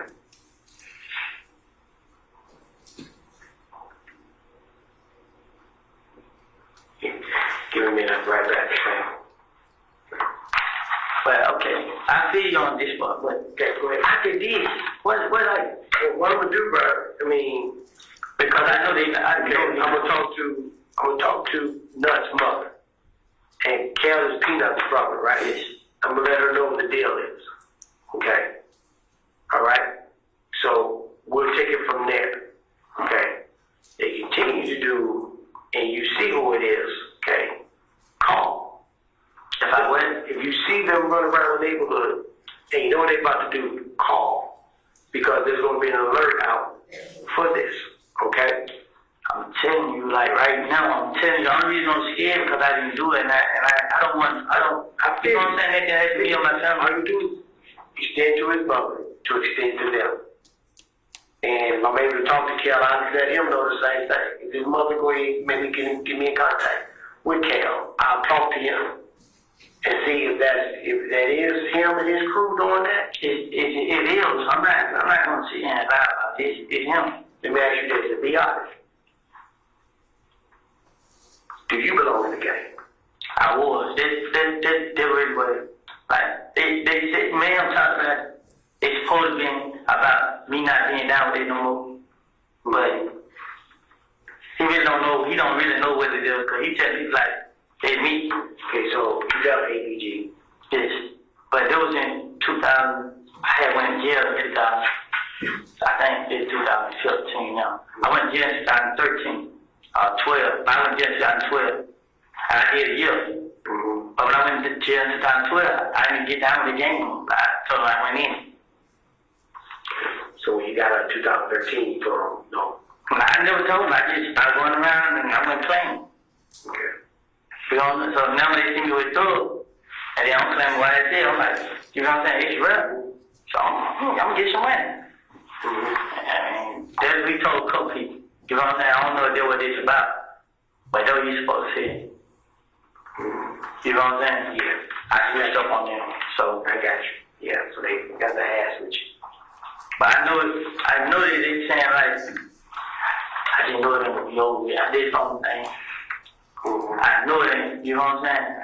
I ain't trying to go to jail, I ain't trying to be dead, I ain't trying to go to nobody's funeral, I'm not, none of this. Me and nothing ain't never had a problem. You know what I'm saying? Somebody, I will show it to you. A person come on my Instagram page and say, you gonna die tonight. They come on my picture and say, on your Instagram? Yes. So you gonna die. What's your Instagram page? WOODY 372. WOODY 372.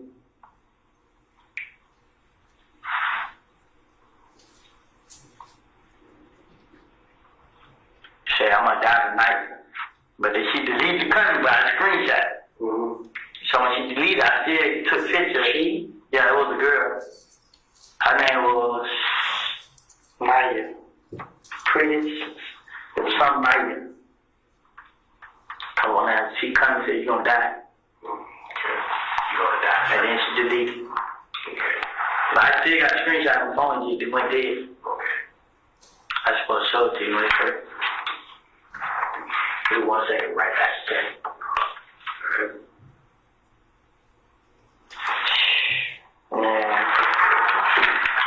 Right back there. Right. You figure out who the candle is, okay?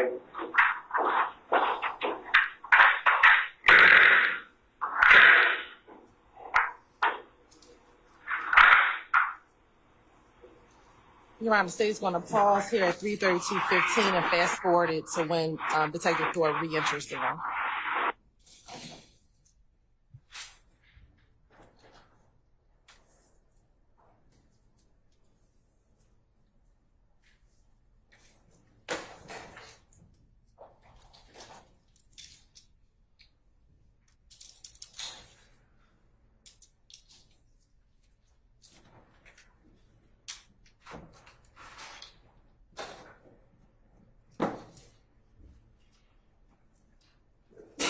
God bless you. Bless you.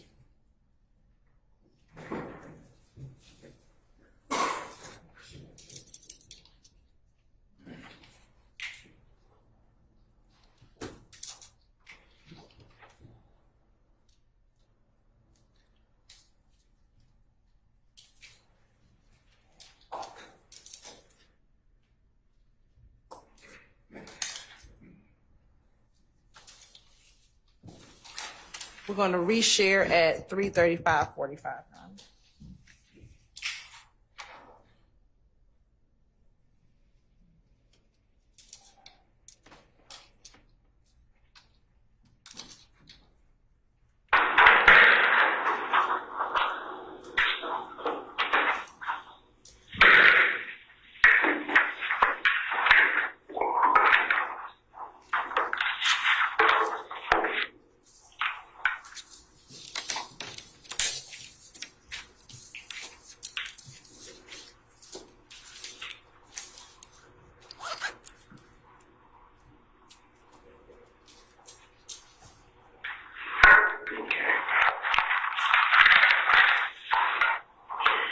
You got no for Cal, do you?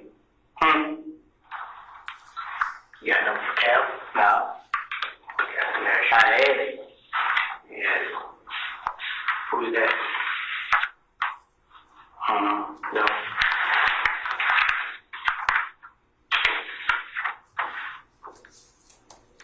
No, no, one dumb ain't kill. Do you know these guys? Look like I seen before. Which one?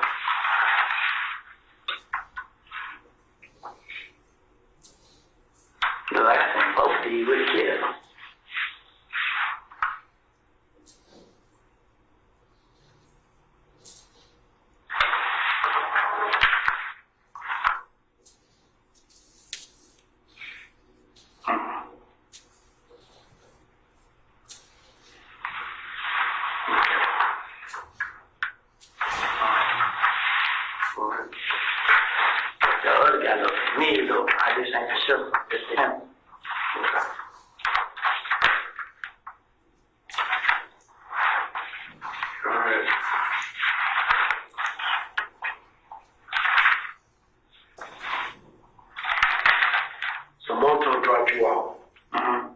mind his business, and he drives English gray or grayish blue Chevy Impala or Malibu. Yeah, it's a rental car. Okay, it's a rental. Okay.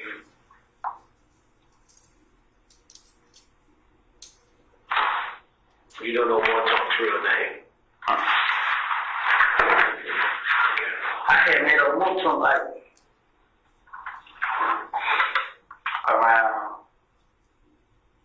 I got Morton like his FaceTime. He told me that. Or what time was that? What was his FaceTime? I got church. Okay. No, we don't have no outlet charger for the computer.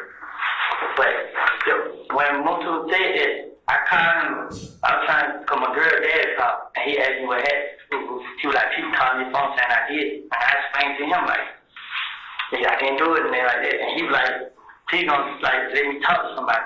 I get it, somebody over them, somebody's brother or something, you got something to do with them, and he could tell me right there, let me talk to them, let them know that I didn't do it and that like that. And then them and her dad was talking about, I'm like, okay, I'm ready to go down there, but I told him too, I'm like, you think I should go down there and talk? And he's like, nah, because they might find out where heck, you know what I'm saying, and then you ain't got nothing to do with it. They just, like, okay, just like when they come talk to one talk, you just go down there and talk to them, then y'all go do that there. But I was nervous. I was scared. I just know. I didn't know what to do. I didn't want to go in the house because I didn't know that. Dang, bro, like everybody gonna sit here and say, oh, I did it. I know I go through this every time. Like the guy got robbed. He blamed on me. Then next thing you know, he found out who did it. Instead of him just going ahead and admitting that he was wrong, he still let people think it. You know what I'm saying? So I can't do nothing about it. And now somebody's dead, and they thinking it's me. But I can't. It ain't. I ain't afraid of. You know what I'm saying? Nothing. But I just don't want to go to jail or die about somebody to do.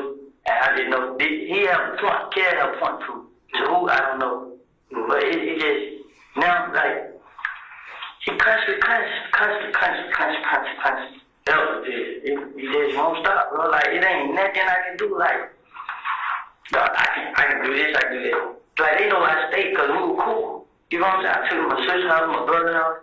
We went to one night together and everything. Not care, but the ones that be around me. And all of a sudden, like, that's what it been. Like, I don't know what it was, man. I honestly, I can't, man. Like, I'm so confused right now. So, me and Nuts each other, we judge each other. He like, what's going on with you? And they just chill, man, trying to get some money. He like, man, they about to be a thing and go on. You know what I'm saying? But it's something, man. I didn't know right now. You know what I'm saying? Like you can talk to him, but somebody still gonna think I did it. Like don't matter what I do, where I go. You know what I'm saying? I got sisters and brothers out there too. You know what I'm saying? I just feel like now everybody's dancing because they just shot my girl mama house up. So I don't tell what they gonna do to my brother and sister. They gonna see one of them. I didn't have anything to do with this. Like. I never was deaf on nobody. You know what I'm saying? I would never stunned them, but I still ask you like, what y'all got to do me, man? Don't have no money here? I just pop like that, you know what I'm saying? I thought I pop money. That's how I talk about money. But now, you man go show a girl mom house, bro. Like, that ain't gonna call for, bro. Like, I'm so worried right now because I talk on the phone, she crying, and then I don't know how she gonna put on me, like my fault, but when I talked to her, she didn't say that. But I just told her, like, I didn't do it. Like, I don't know what to do. Like, I didn't do it. Like, I'm lost. Like, right now, man, I really am, man. I'm scared. I'm lost. I always wonder, but I can't even think, man. Like, I don't know what to do, man. I don't, man. Because my name come making everything. I'll be the same way. But now somebody's dead, and I know how it feels to lose one. You know what I'm saying? I lost my closest friend. You know what I'm saying? And now, these niggas, they showing up people's mama houses and stuff like that, bro. Like, and it ain't even dead. It's a game. It's the whole clip. You know what I'm saying? They deep. You know what I'm saying? That's the only thing that puts fear in my heart, because now I gotta watch out for everywhere I go. I have to watch out, and it ain't nothing I can do about it, you know? I didn't have nothing to do with this. I didn't kill him. I didn't have him killed. I ain't never tried to fight him. I ain't never tried to rob him. I ain't never done nothing to nothing. Me and Kev, we don't see each other plenty times in the street. I ain't never did that to each other. It's been plenty times. Ain't never in life, man, like never. I'm so frustrated, man. I call my brother, man. Then the advice he gave me, it ain't no good. What advice your brother gave you that you think is no good? I told her, I don't want to call her, but call the police and come to the house. You know what I'm saying? Mm-hmm. I usually tell y'all, but it ain't gonna be nothing y'all do, you know what I'm saying? Cause from what people say, retarded. Carol's supposed to be retarded, something like that, you know what I'm saying? But I ain't scared of him. You know what I'm saying? It's more to life, bro. It's like, no matter what I do, everybody always blame me and stuff. So I know there's a lot of people against me, you know what I'm saying? But I'm frustrated, man. I can't. Like, I can't out here. I want to be calm. You know what I'm saying? Yeah. I didn't know. People like, man, they'll lock you up. They can't lock me up. I didn't do it. Yeah. You know what I'm saying? They don't tell them. They're like, man, but they keep telling me to wait. And this, I don't want to wait. I don't want none of this shit. I don't go out now, get out of the way. Then when I do, then wait. Just do what somebody tell me. When I go down there and tell y'all, and y'all realize I got in, who gonna stop me? That's the only thing I'm afraid of now. Who gonna stop me? I really am scared, man. Like, it might seem crazy, but Do you know, did you hear anything on the street about who may be beefing with Nut? I didn't know Kev been riding around shooting places. You know what I'm saying? Mm-hmm. But he, like me, I ever got to it, he never did that. Mm-hmm. He came to the Kevin house. Mm-hmm. But this ain't the first time he did. This is the first time he did. He shot everybody up there. You know what I'm saying? But then nobody knew it was him. Mm-hmm. And then he got to it with his girl. She came back and said it was him. Mm-hmm. You know what I'm saying? Mm-hmm. That's why thugs like paid for my window. Right. You know what I'm saying? Because he shot the window. Mm-hmm. So he was like, you want to pay for it. You know what I'm saying? So, gotcha. Nothing ain't had nothing to do with this. You know what I'm saying? So, it probably, what happened to Nut probably ain't got nothing to do with this. Was Nut in the game? And Nut was they big dog. But they big dog is, like, Nut ain't they big dog. He a big dog, but he not that over the whole game. You know what I'm saying? So, Nut just care, bro. He cool with everybody. Nut cool with everybody. You know what I'm saying? Mm-hmm. Well, I can't say a lot of people, but Kale was a problem. You know what I'm saying? He always have been. Like, me and Nut have talked about Kale. That's like, man, if you let him have that, like, I ain't telling, man. I don't feel no attention. I go in the club, like, you kind of push on Derek, and you talk to him, and he'll tell you, and he give you video. If you look at video of me in the club, I don't even pay him no attention. But if you look at him, you'll be doing like this. You know what I'm saying? You see me throwing money, I'll flash money. They throw up money, That's all they keep saying. You know what I'm saying? That's all it is, man. Like, I don't know, man. I don't know what to say. You know what I'm saying? What can I do? Where can I go? When I leave the other day, where can I go? Because I have a lot of sisters and brothers. My mom has 10 kids. Half of them got their own houses. Mm-hmm. You know what I'm saying? They live around the area? Yes. I got a sister on Boulevard, sister in Oak City, my grandma stay in Oak City, my girl stay in Copeland, my brother stay in Copeland, my other brother stay in Kenneth. You know, I got that. But they understand. My sister, I'm afraid they might know she stay on Boulevard. And my big sister, I know they know she stay in Oak City. Yeah. Because Vic is one night there with me. Who? Vic. He killed right hand man.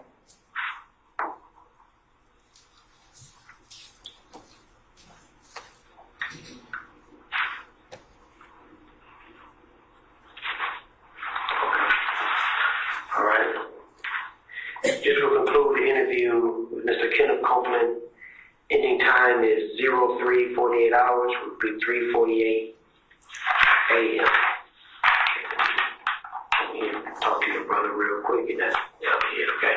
Okay, what is I'm gonna talk to you out here, okay? what man? Like this what I'm not getting. Like,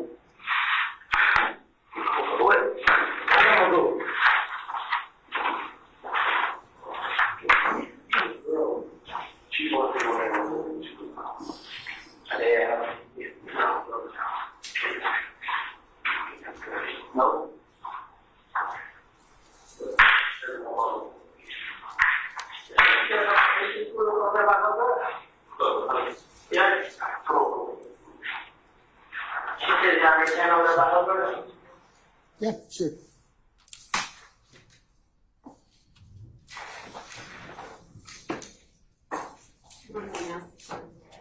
Yeah, we paused it, Your Honor, at 3:48:08.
Across the building here. So chiller or something like that is malfunctioning again. So bear with us, okay?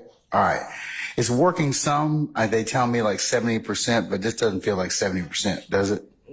Nah. Okay. All right, ladies and gentlemen, let's take 10 minutes or thereabouts. We'll see where the day leads us at that point in time, okay? All right, we're in recess. All rise.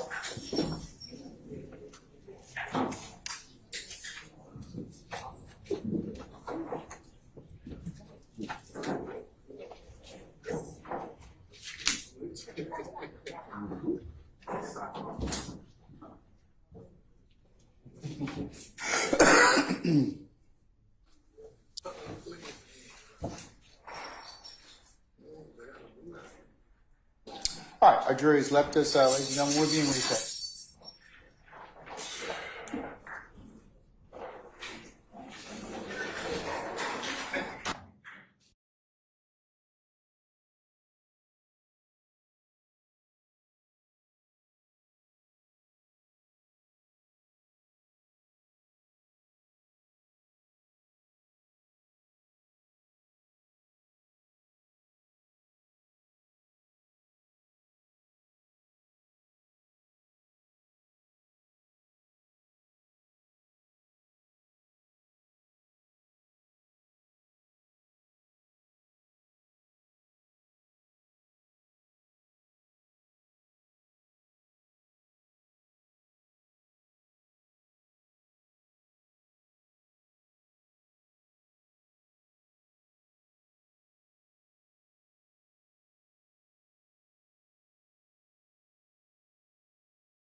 seems to be having some hiccups this morning.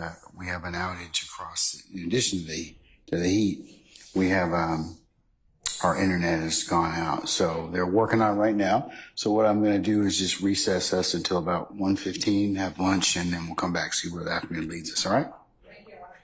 Okay. All right. Sergeant, summon our jurors, please.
All right, ladies and gentlemen, please be seated. Oh.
Are all jurors present, sir? All right. Thank you, Sergeant Ingram. All right. Ladies and gentlemen, a couple things going on. I'm still trying to work out this thing with the AC system, and as well as now that our internet has decided to not work for some reason. So the plan is now I'm just going to recess you for lunch and have you come back for 1:15, and we'll see where the afternoon leads us at that point, okay? All right, so Mr. Copeland, we'll see you back at 1:15. Ladies and gentlemen, the jury will see you back accordingly. All right, all rise.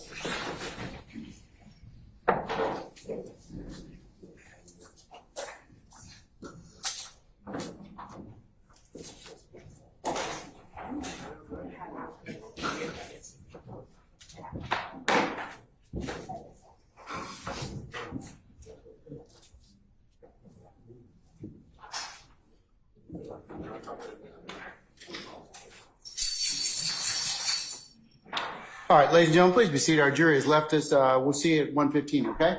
All right, we're in recess.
Some of you appear at the bench for a second, please.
Okay, members of the gallery, I'm going to call our jurors out in just a second, but I was speaking with counsel. We have somebody that may have tested positive for COVID this morning, so if you want to wear a mask, you're certainly welcome to do so. I'm going to put one on in just a second. We have masks available for your use if you like to. So with that, if you need one, let us know. We'll go ahead and have you wear one, okay? All right. Mr. Ms. Hingerty, your client probably needs to wear a mask. Okay?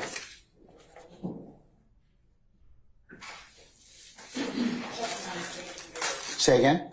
Checking on the state fair. Yes, ma'am. Thank you. I came down, as you know, Yeah. from upstairs. Yes, ma'am.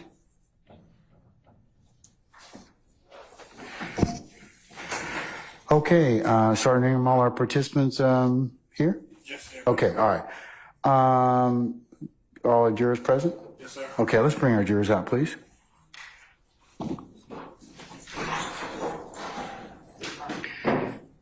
Miss Westmoreland, do you need a mask, madam? Okay.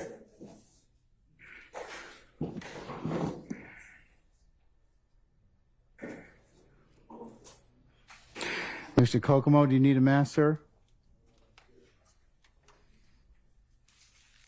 Anybody else need a mask?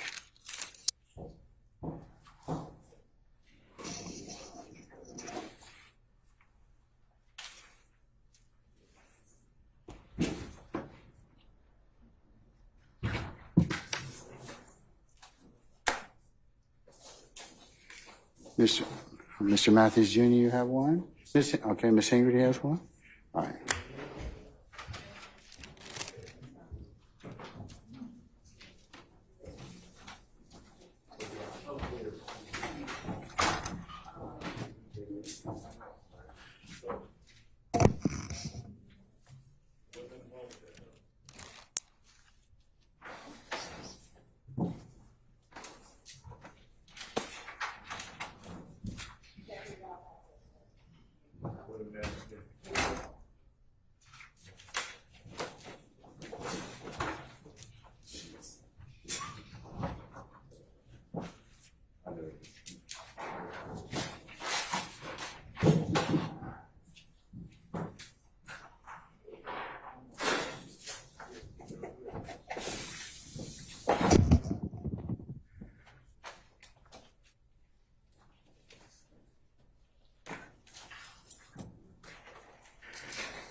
All right, ladies and gentlemen, please be seated.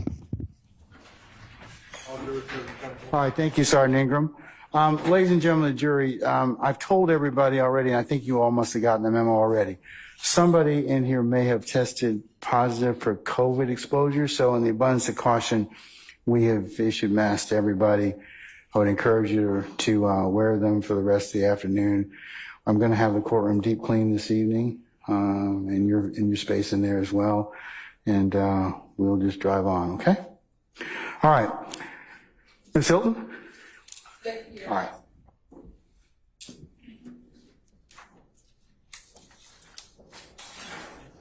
We will resume playing State's Exhibit 378 Yankee Alpha at 4:05:58.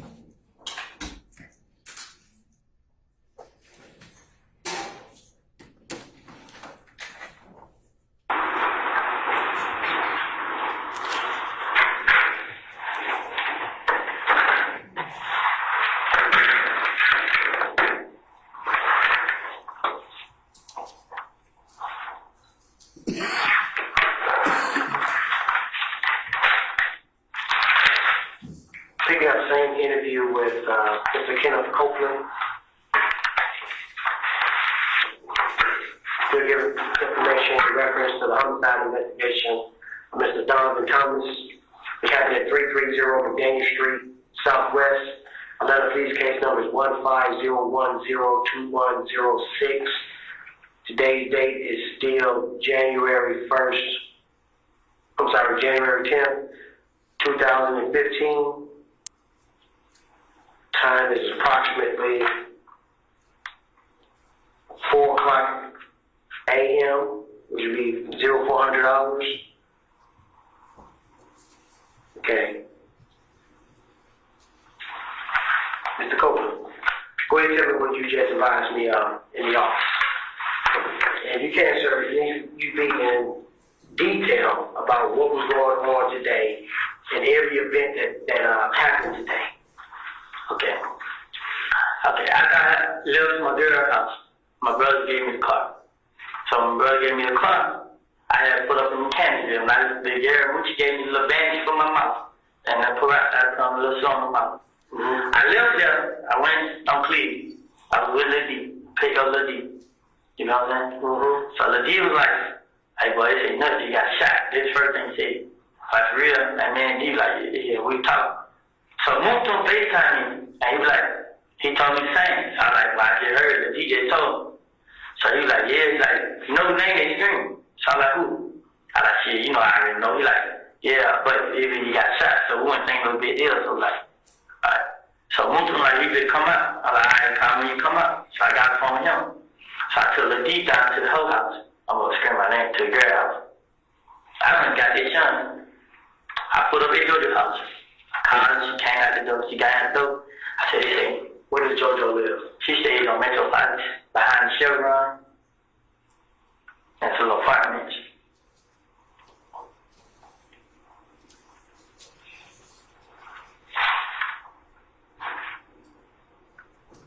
Okay, go ahead. So, when I went to the son of the judge's house, I told Judge they son, like, they say Nut got shot.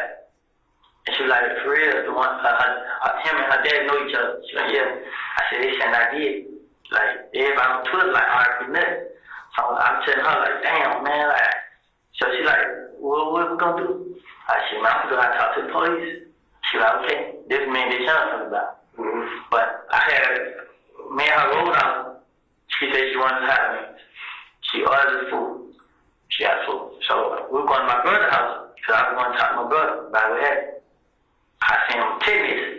And then when I get to my brother's house, I'm turning left into the apartment.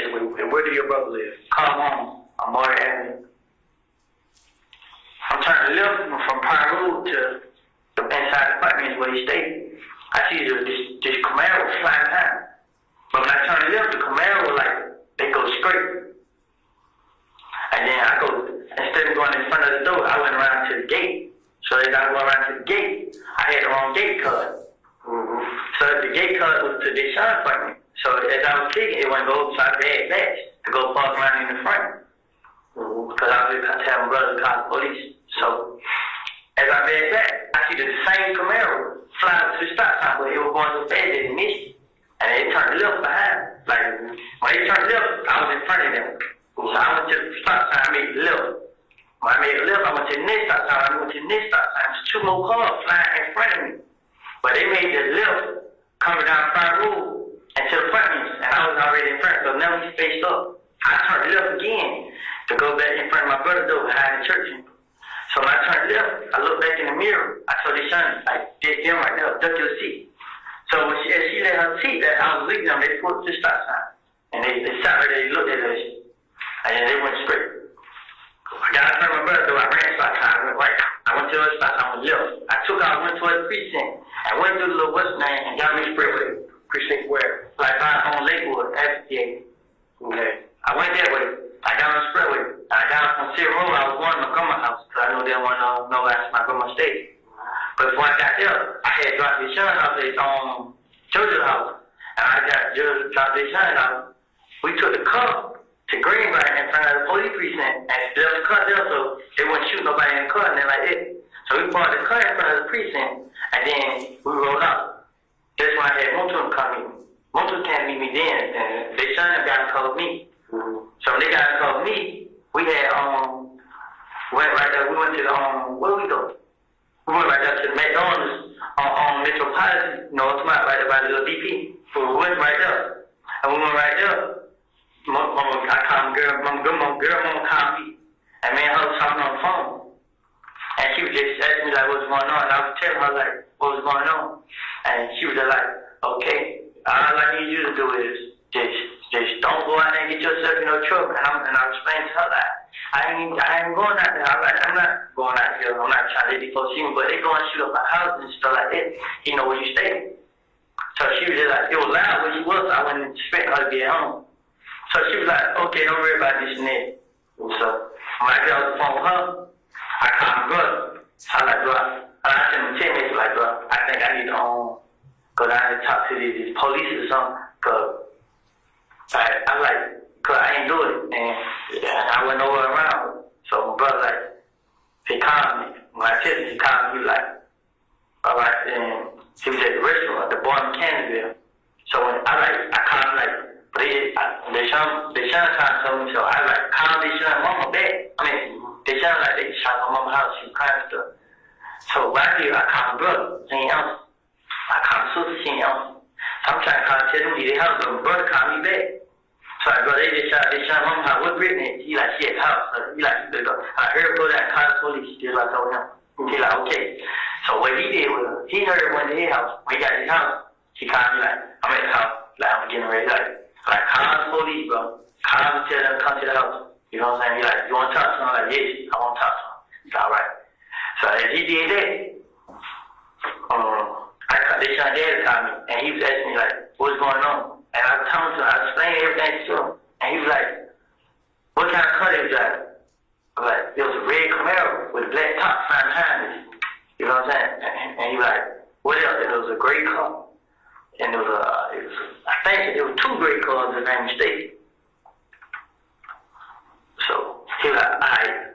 Then he was like, yeah, I'm on the expressway. I said, okay. So my brother called me, like, did it tell you want to talk to him? I'm like, yes. He's like, well, all right, come to the house. I'm like, all right. But I was so scared. Like, I was going far out. I was just riding around. So I went like towards Hateville. I got on right where the chick led. I had got on right there. I rolled down, went to the gas station, got the gas, got the country road. I went towards Lenny's. When I got towards Lenny's, they shine had called with you right there. So when she called with you right there, she like, you like come out here and talk. So I was like, all right. I came from Lenny's, came right here and talk. And then see what else. They like, besides all this, I had went down the door house and like, see what going on. Like these folks, they can't shot this young mom house. Like, for real? Yeah, I'm like, bro, what I supposed to do, bro? Like man, this out of the way, bro. Let 12 handle that. 12 and deal with that. That's all they kept saying. Like, man, bro, you talking about let police handle that and deal with that, bro. These folks kill him from. He just like, man, folks, he know them better than that. Like, them folks, man. I honestly, it got me lost on confused, on frustrated now, because I ain't do it. I ain't have nothing to do with it. Can't nobody say they seen me do this. Can't nobody say they seen me do that. I ain't have nothing to do with it. They come shooting at my house. They ain't got down to the bottom of the story. Don't know what's going on. First thing, come right at me. First thing they did. First thing, like, my name comes and everything, but some people will try to hear it out. Some people won't. You know what I'm saying? Mm-hmm. But shit, I know who it is. He cares. Everybody calls on him. Be careful. It's a lot of them. They got a lot of guns. Be careful. It's a lot of them. They got a lot of guns. It was everybody calling. Mm-hmm. So I don't know. I honestly don't know what to do. Like, they know the kind of car I got. Mm-hmm. They know what I say. It ain't nobody can go. It ain't nobody can hide. I can't do nothing. You got the white Dodge Charger, right? Yes. What else you have? That's it. So my brother car, he let me drive. What kind of car your brother got? That little gray Malibu. That's his lady's car, right? His girl. And what car he drives? The white Charger. Like, he just gave it to me tonight. He like, you want, I was still in house sleep, and he like, you want a cup? I'm like, yeah, bring it to me. Mm-hmm. I'm like, damn, oh yeah, they son there went to the movies too. So, this what happened. I gave this son a cup when she went to the movies. So it was 11 o'clock. I know the time it was 11 o'clock. She like, moves over it. It was her, Bull, and Diamond. It was them three in the cup. They bought their Greenbrier and got in coalition. And you caught up with her at 11, not 9 o'clock? Nah, I caught them by 11. So they had went to the movies. I gave her the cup. Okay. So they what it was. They about 9 o'clock, they just had behind us. Mm-hmm. And then they son that got the cup went to the movies. Mm-hmm. When she got back from the movies, I told her, like, she talked to her dad, she going to meet her dad at Blue Flame. Mm-hmm. And I was like, why are you riding around in my car? You know they know what kind of car I got. And she like, well, she plugged it. So I was just like, plug it anyway and get out of it and get in close to my ear. Forget the cup, you know what I'm saying? Just you need just calling out first. And she's like, what? So when I called back, she answered. I kept calling. And then she finally answered. And then she was like, she on the road with just past Cascade S. Mm-hmm. So I'm like, well, get up in the net S. She like, net S with Greenbrier. I'm like, get up right there. I'll come meet you right there. Mm-hmm. So she got up right there. I met her. I can't meet her right there. You know, you met her with who? It was Bull and Diamond. Bull named Tanisha. Who you riding with? I ran with him and his girl and his baby. Mm-hmm. It was them three in the car and me and them three was in their car. And they got in the car. All the got in the car. Okay. Cause one of them trying to find somewhere to take his girl and baby. I think he knows they stay too. Mm-hmm. So, but he said, I called one of his name, Big Killer though. He said Big Killer called and told him, but they saying me and him did. Mm-hmm. So that's what he came and told me, but I got with him like, bro, we need to go out here because they can scan us, they can tell we lying to tell the truth, bro. And he just like, shit, man, I go when they come, but you can call him now, he'll come. I'll call. Okay. All right, bro. Okay, that's it? Yeah, that's all. Okay. If I have anything, you'll see him, I come right back down to the club. Okay. I ain't got no problem with nothing. I ain't do this and none of that. It is now 04:18 hours. It be 4:18 a.m. to conclude another statement from Mr. Kenneth Copeland dealing with the homicide investigation of Mr. Donovan Thomas. Letter please case number is 150102106.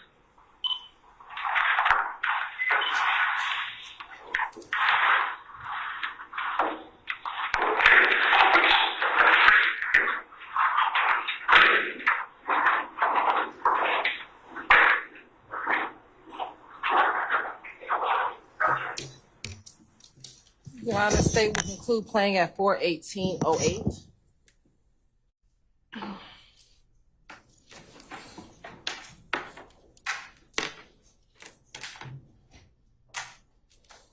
You don't want to speak on that one? Your Honor, next we will tender State's Exhibit 378, Yankee Charlie.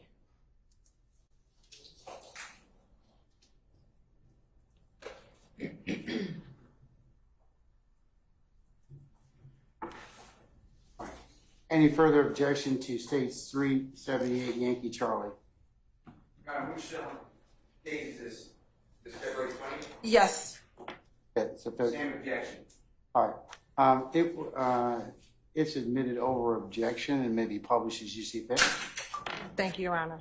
Court's indulgence.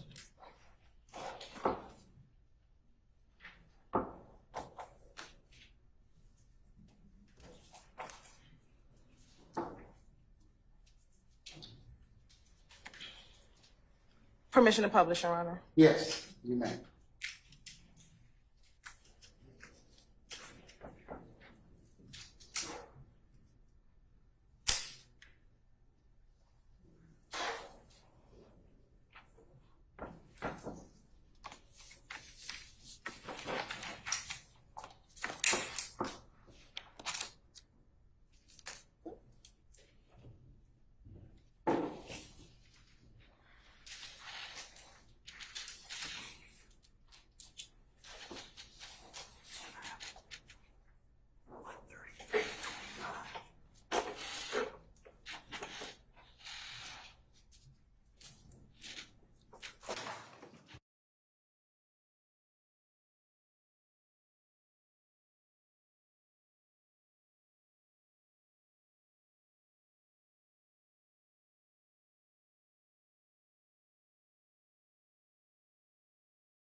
And we're going to start playing 13301.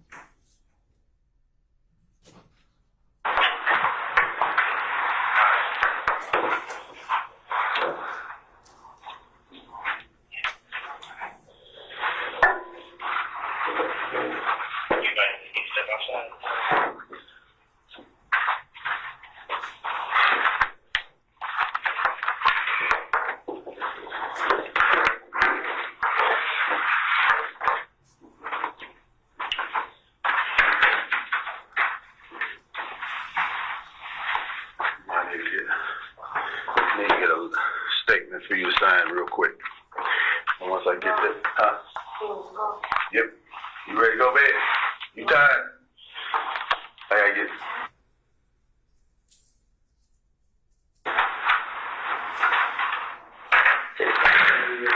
Need some?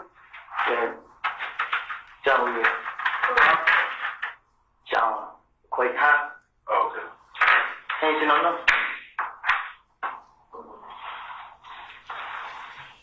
Dangerous ain't gonna come get it.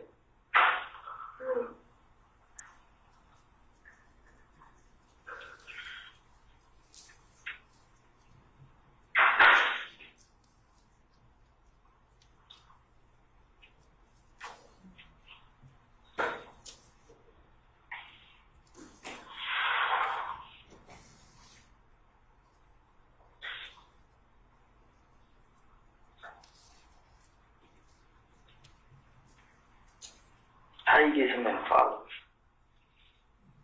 Cool. Take.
middle initial X, right? Yeah.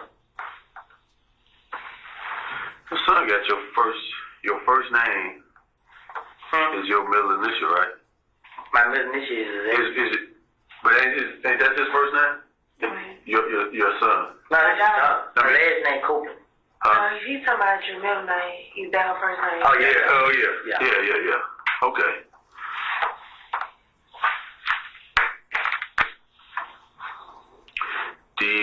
DAISHAWN, Quarterman. Mm-hmm.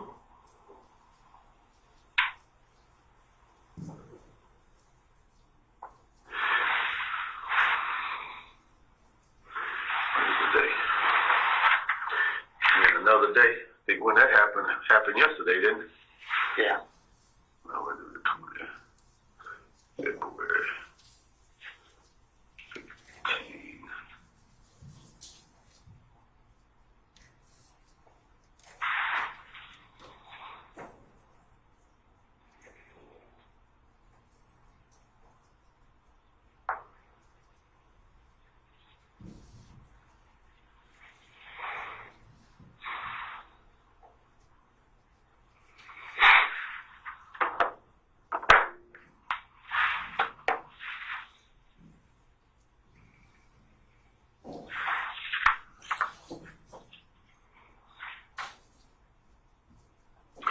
Okay, I'm gonna read you this statement. Both of you. Neither one of you in custody, but I just have to read it so you know your rights. That you're the right to remain silent, and you do not have to make any statement at all. That any statement that you make may be used against you in a court of law. That I have the right to counsel with an attorney before making any statement, and have the said attorney present with me while I'm making a statement. That if I do not have enough money to employ an attorney, I have the right to have one appointed by the courts to represent me, to counsel with him before making any statement, and to have him present with me while I am making a statement. That if I request an attorney, no questions will be asked for me until an attorney is present to represent me. Based on this statement, both of y'all statements, are y'all willing and freely to get a statement? Okay, I got it. Okay. And that I have read, and that you have not been threatened or promised to have been made to induce me to sign this waiver. So ain't nobody threatening you to sign this waiver, anything like that. You don't feel like I'm Investigator Curry, Investigator OK Curry.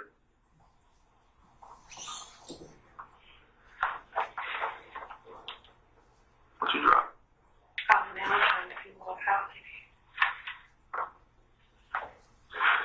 What's wrong over here? You need to plug your phone over here? is. Yeah, he's good.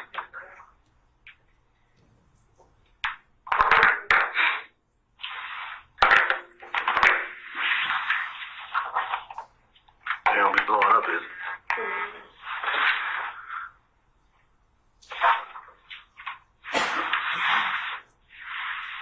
You sign right there where the X is at. I'm gonna sign first.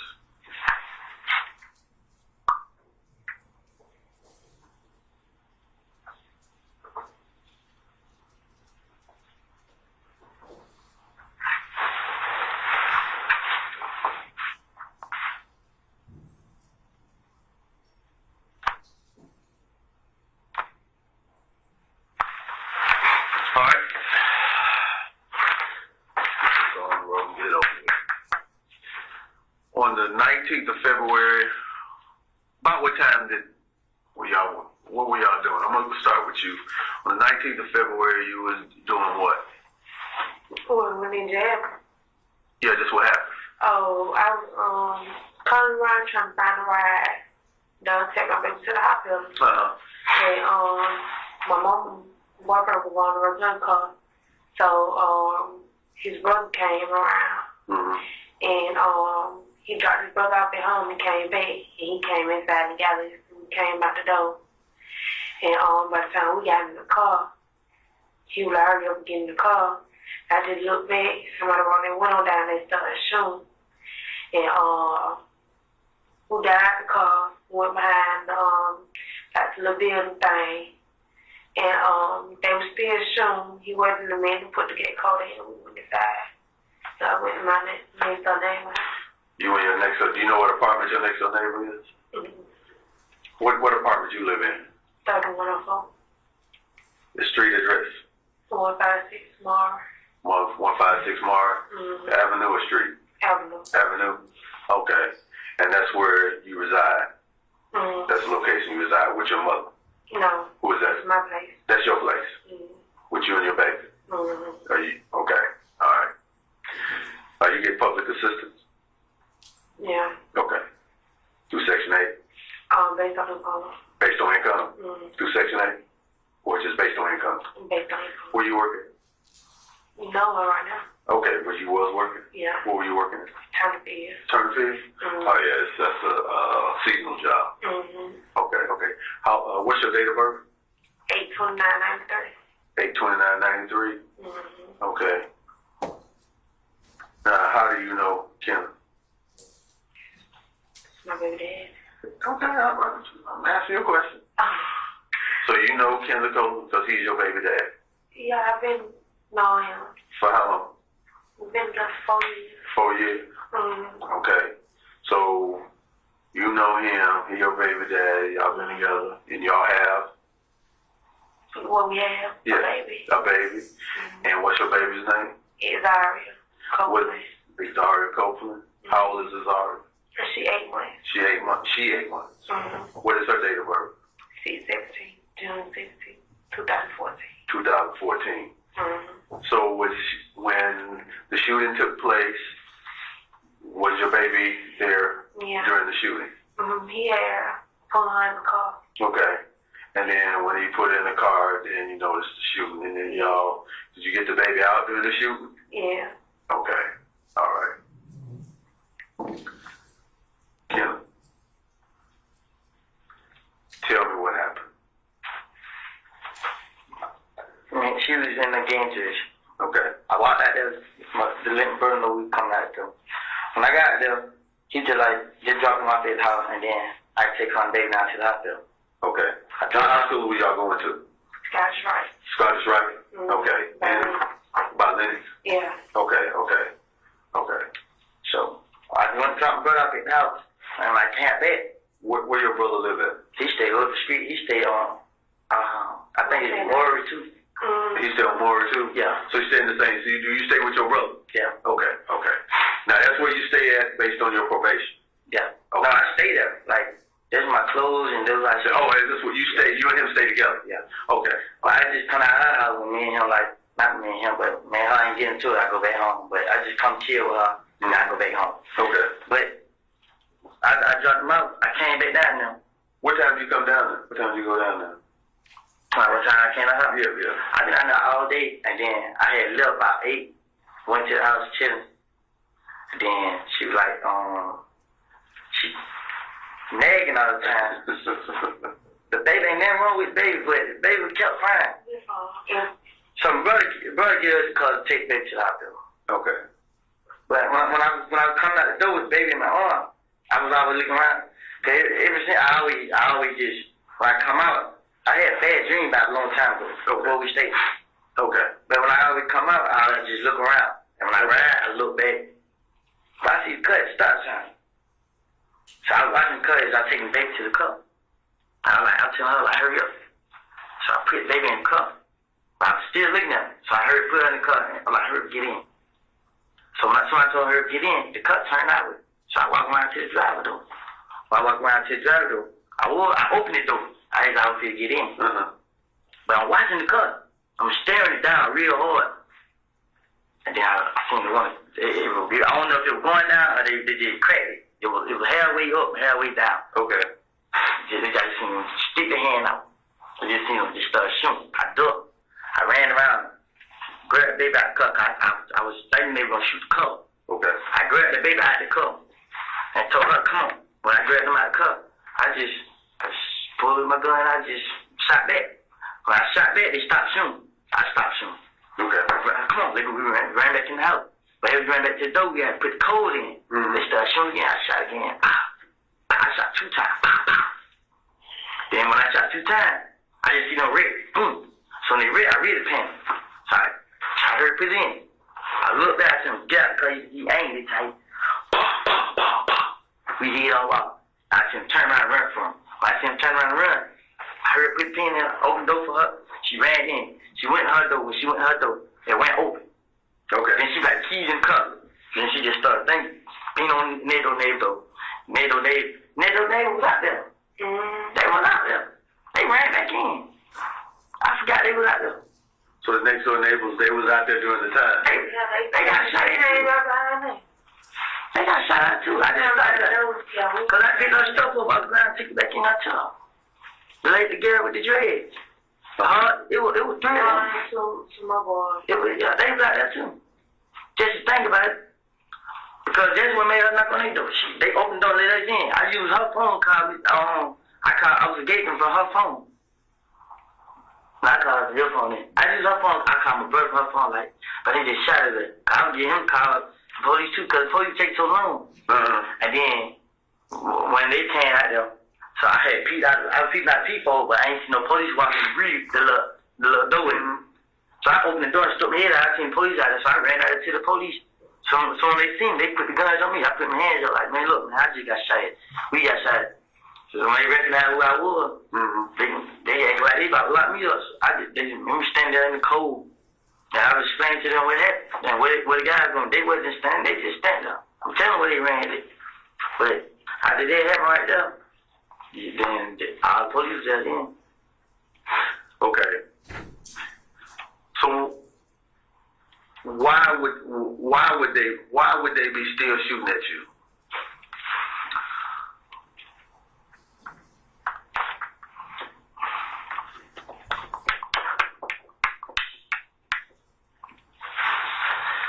This should give me a headache, man. Cause guess what, man? Everybody's the same question, man. This bad thing about it, man, I can't say. It's a bad thing about everything that's going on, man. I could have got hurt. She could have hurt her baby. And come back, question me, ask me what happened. I can't even say what it's about, man. I can't. I honestly, man. I just know they say I got 97 days to live, man. If I ain't dead 97 days, shoot up the neighborhood. That's the only thing I really can suggest go by right now. All this because of flesh and land? Nah. Me and Kelly had beef. We didn't even have a beef because it been plenty of time we seen each other in the street and talked about it. Let it go. Shook this nigga hand. He walked this way, I walked this way. We let it go. So you brought up Kale. You know about what happened to Kale, right? Yeah, I heard it. What'd you hear? I heard he got shot. You don't know who shot? Because he got a problem with so many different people. But they only got their main attention on me. Whatever happened to any one of them, I did it. I'm sitting right here with you. Anything happened, I did it. It don't matter. It never failed. All I've been doing, keeping the track of where I was, where I am. So if anything happened, I can always just have my story and proof. So you come out here and check. You supposed to tell you I never did it. You have my phone records, everything. Show you, man. I don't call, text, talk to nobody. None of that, man. I mean, you stingy nigga, man. But my thing about it is, I'm trying to figure out right now.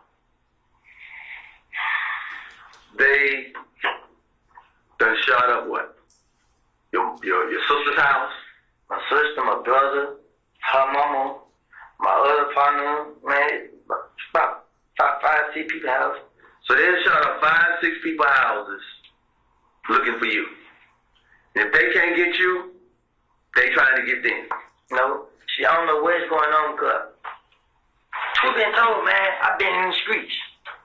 I be taking pictures where I be at. They didn't show up. It's only one time they showed up at one place I took a picture at. You feel me? They showed up when I left. So some guy had told him like, boy, a white truck, whatever color, a gold title truck pulled up, like 6-some niggas in there. Like for real, bro. I just act like it wasn't that, cause I don't be wanting everybody thinking folk coming at me or this and that. But out of all the pictures I took, they showed up one time. I ride my 4-wheeler. I have a 4-wheeler. Every Sunday, I get with all the other guys that got one. I ride through the city. Wherever they go, I ride with them. So you been riding with him lately? Yeah, you want to see videos? I got videos on Instagram. I've been riding everywhere. I was not going to be out. But I'm just saying, why they ain't taking you out with the rest of them? Guess what? Man, listen, I just put up a video yesterday at the store, willingly. I'm not recording and leaving. I'm putting them up as I'm right there. I have no hair. I never ride with no hair, man. Who do you think at this point? Do you recognize anybody in the car that tonight, this evening, that shot at you?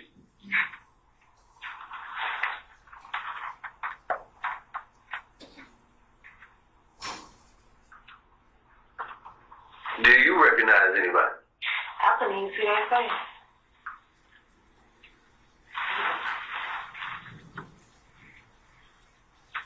You recognize who it is.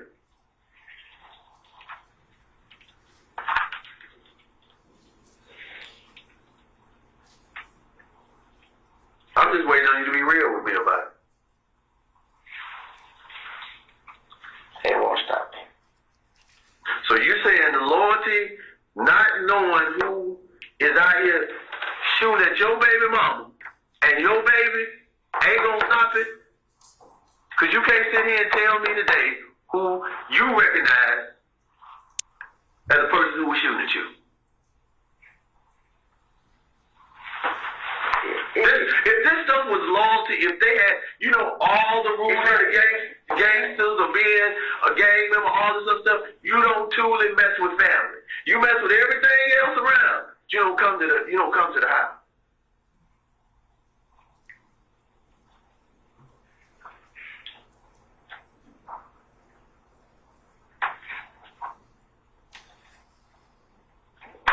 I'll die with hell on my family.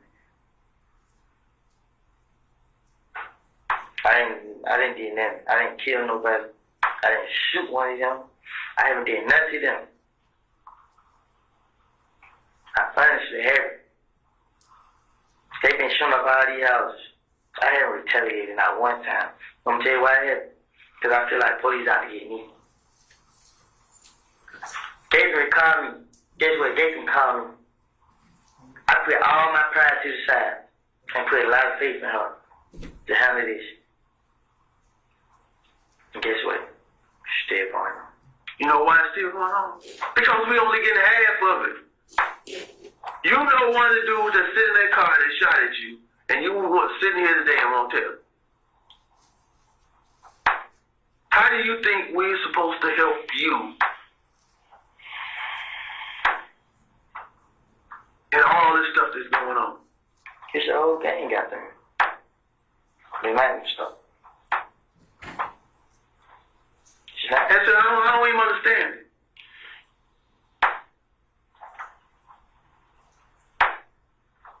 You was 30 deep. Okay. Huh? I couldn't have was. What were you associated with? And then everything else that then rolls about with it is starting to come back to harm. And where your cousin at now? Which one?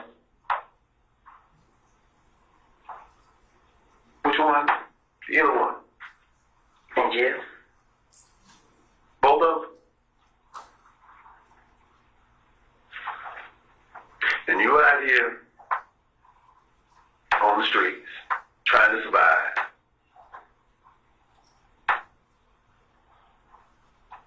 And now you at this point. But you see, one of my cousins, he getting tortured though. Huh? He getting tortured. What you mean he getting tortured? He getting shot at, stabbed, all this, because they say he snitched. I'm already going to enough by something I didn't do.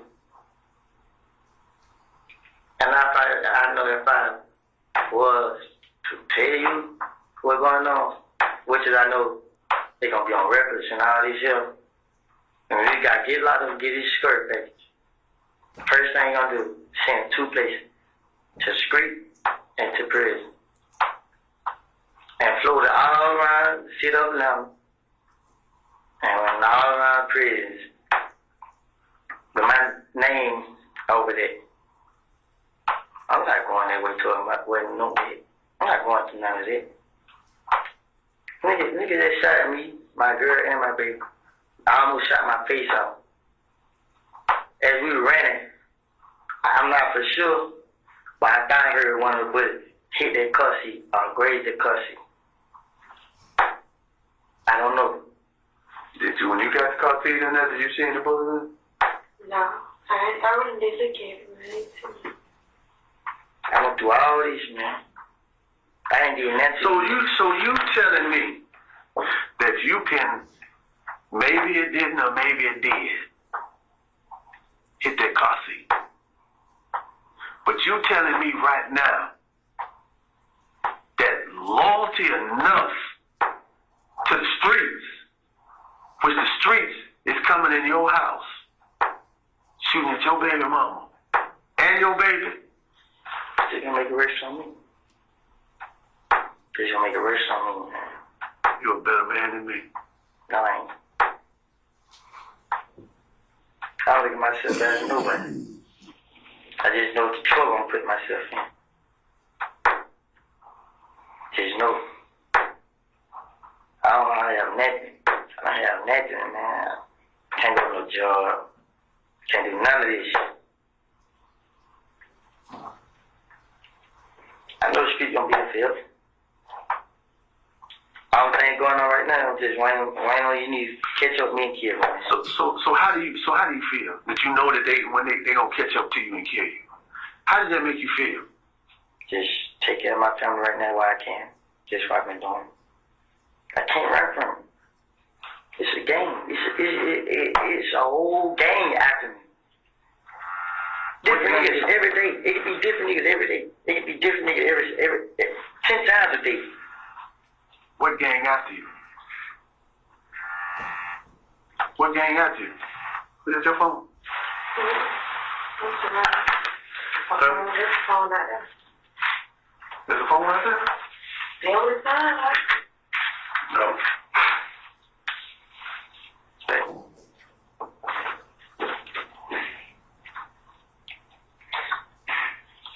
I've never let anybody hurt my family. So what gang is after you? Blood gang. That's a big, broad gang. I'm not scared no more. Not. First I was afraid. So you're not, at this point, you're not scared of that? It's gonna happen regardless. There's nowhere I can run to. It's nothing, man. There's nothing to stop it, man. Only thing to stop it is these police do their job, find out who killed that man. And whatever, man. And show these niggas it ain't me. They get some of them off with it.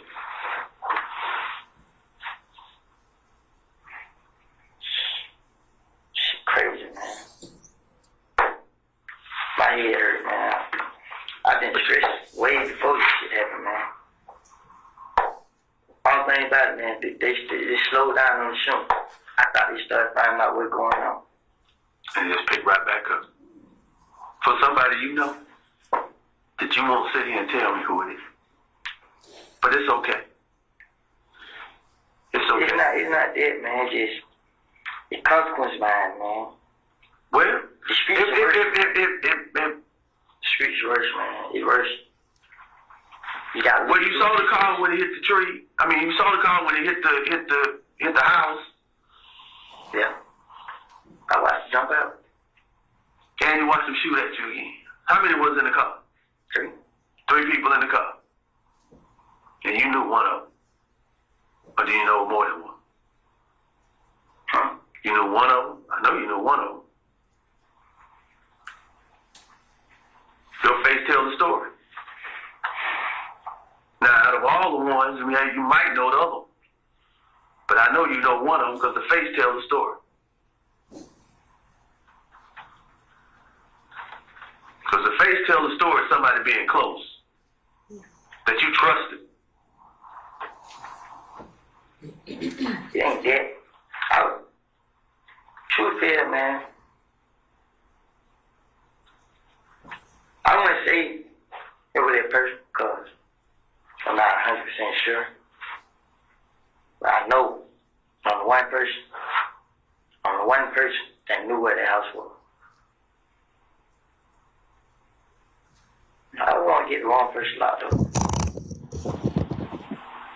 You're not going to get the wrong person locked up. We already know that person, whoever it is, they hurt or injured. So regardless of the situation, it's going to come to rap. I just want you to be able to sleep at night. Now, all the other stuff that we got going on, and you're probably not going to sleep because of the situation that's going on. Did they check to see that somebody come to the office? No, they checking. We'll wait eventually. Some of the stuff that we saw out there, we know that they know. One way or another. Because you shot back. I'll tell you what stressing me out, man. What stress you out? A lot, man. A lot of stuff stressing me out, man. And the main thing that's stressing me out, man, I have no help.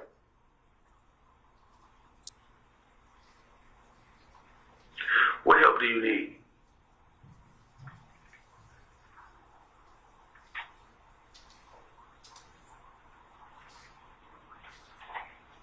You know, I had canine talk obligation, right? Mm-hmm. Somehow word hit the street. Now, I told Gaten a lot of stuff, but they didn't get out. But just this time, they hit the streets. Now people looking at me sideways.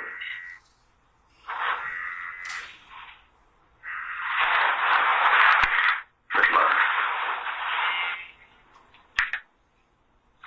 Hello? Yeah. Hold on for a minute. Hold on. You're right. Shit not gonna work. This right here be a damn snitch. So I'm gonna keep going. You want to start the first thing. So you still want to act like you did? Again, they want me to say I did. You should have just said no. I thought you knew who it was. I do know who it was. You just said you didn't know what to say. I did when you jumped out the car. You know exactly what I saw. Who?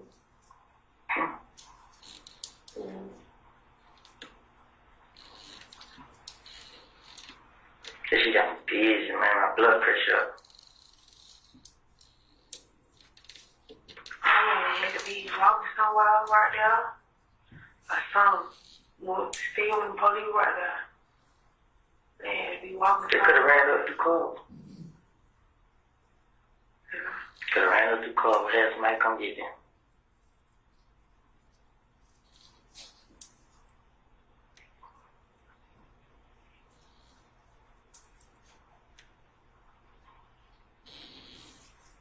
It ain't too many niggas after me. It's everybody behind Kill. It's that cool. It's taking them. Me and Jerry, I seen So, your sister. thank you. That's not my sister. Somebody free him. She on the phone with him today. That ain't my sister. She said I blocked out my issue, right? she said She- on the phone with Shell. They said take her, MEC take for kids in the shooting. Then she go telling everybody outside her house. But the whole time, she got killed them out there and taking them. They know Tate put them up and kill them wait on Tate to pull up. When Tate pull up, nigga hide, jump out the bush and shoot on Tate cup. Then tell everybody I did it. Tell them my damn sister.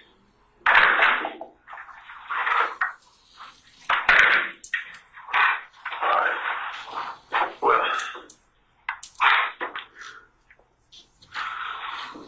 what?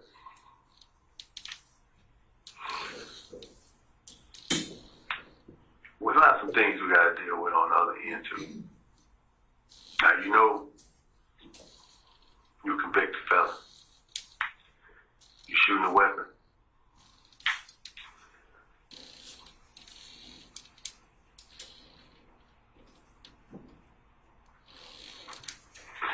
We're gonna let your probation now. Who's your probation officer? Officer Brown. You gonna call Officer Brown in the morning? Yeah.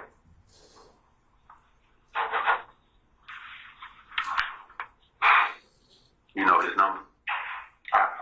It's in his phone.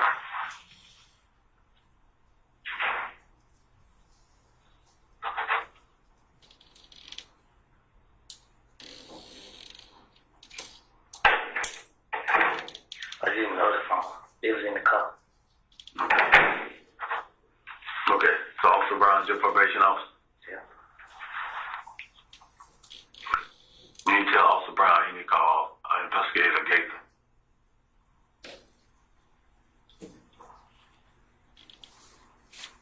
Now where's this weapon? I told others that I should probably give it to him this evening, because Tomorrow yeah. you need to call Gaither.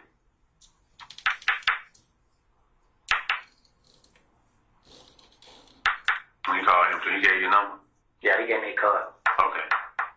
You either call one or two. We need that weapon. I called Kate. We need that weapon.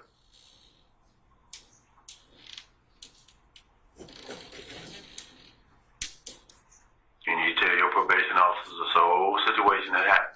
I will. Every time something happens, I call her soon as I get the chance, and I tell her exactly what happened. And she come out my house, and I explain everything what happened to her. It's the first thing I always do. I get to tell her stuff for it, like what's going on.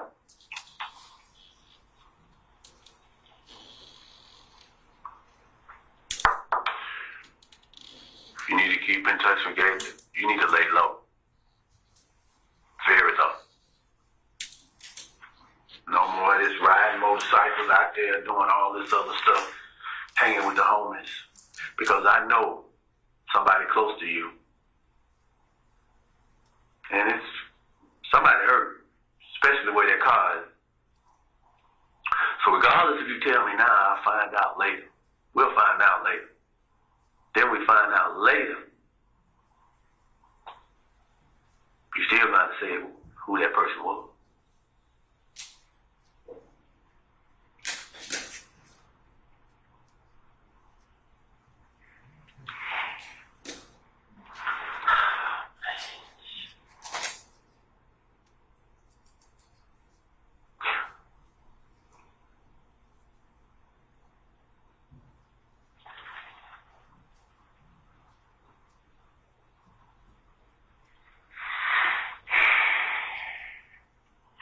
You land on a very heavy heart. You land on a very heavy heart.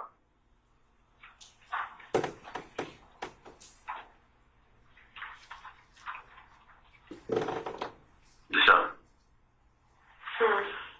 So you don't know who the person is? By the time I looked up, they rolling down their window. They know they started shooting. I was already in the car. You have any idea who it might be? I was already in the car. Anybody you let come over to the house recently that normally ain't been by there? Nah, cause we just started. Who you know? Huh? Don't know.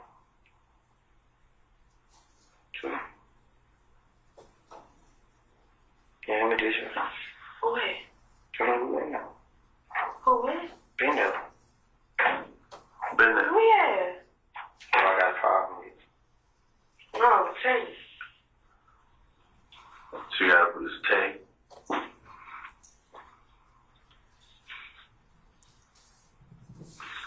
So Tay has been the only one that's been over in that area that you. Who is? They don't like. They're the only person. Say it again, I can't hear. That's the only person who's been there dead. They have a problem with him. So Tay is the only one that's been there have a problem with him and knows that you live there. Mm-hmm. Yeah. Now all the people that we saw coming in and out of there, who were those guys? My brothers. Your brothers is Real brothers? brothers. Real brothers. How many brothers you got? Man, her brothers. How many brothers you got? I got 4. You got 4 brothers, 2 of them in jail. No, none of my brothers in jail. Them your cousins. Yeah, my cousin. Them your cousins that's in jail. Yeah. So 4 of your brothers, I met one of them. That's the one who car got shot up. Yeah. And the other 2 right there too. Montrez, Yeah. Brock. Yeah. That's my oldest brother. That's your oldest brother. Yeah. Now that's his car. This is Charger that got shot up. Yeah. And your other brother, what's your other brother's name? Right now, bro. Rodney Brock. And what's the other one? No, I'm tripping. Right now. Ricardo. Rodriguez, bro. Rodriguez Copeland. I don't even know about his name. Yeah. Rodriguez Copeland. Yeah. Rodney Brock. Rodney Brock. Montrez Brock. Rontrez Brock. Those are your those are your My 3 brothers. His your boys. What other brother? What's Me. Oh, you 4th one. Yeah. Okay. And what's your brother's name? Maurice. Maurice what? David. Maurice Davis. Mhm. And you got another one? Mm-hmm. What's his name? David. David Quarterman. Quarterman. So he stayed up. So they still come in and out over there. And you got now the apartment. Who? Did your mom stay in there when you kept keep the baby, or she stay somewhere? I stay by myself. My mom stays somewhere else. I stay by myself. Okay. Was your mom there? No. Who got the baby? Who got the baby? My mom got her now. Saying to get there. Okay, your mom got what's your mama name? April. April what? Quarterman. Quarterman. So she got the baby. Yeah. While you okay. Until y'all get back. Okay.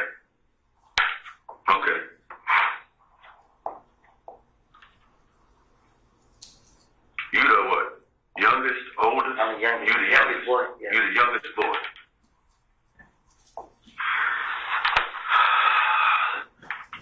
So you done got your brother's car shot up. They're shooting at your girl's apartment. And right now, we only know there's a guy by the name of Tay. That's a possible person.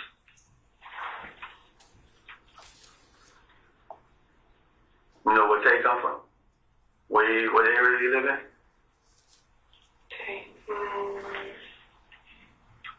I don't even know like that. I just know from him, Woody breaking around him. I don't know like that. I just seen him in Kenneth a couple times. Oh, so you from Mechanicsville and Simpson? Well, Mechanicsville and Simpson, that's a... Yeah, that was before I seen Kenneth, I know he was right there. How old is Tay?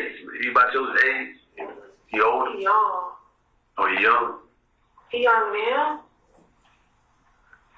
How old are you? 23. So you like 18, 19, something like that? How old are you? 20. You 20? He 21. I'm 21. He 20. You're about 20.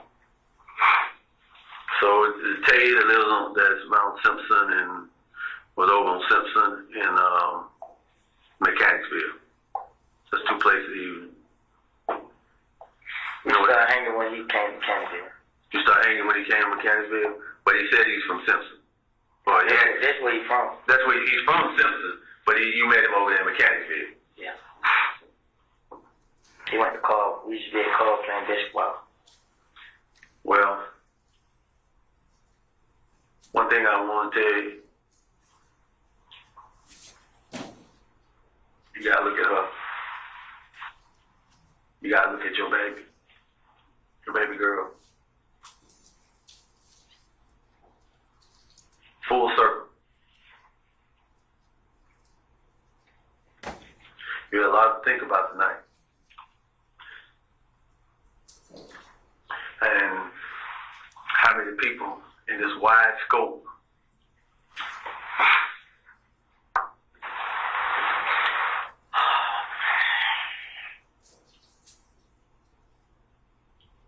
I need that weapon.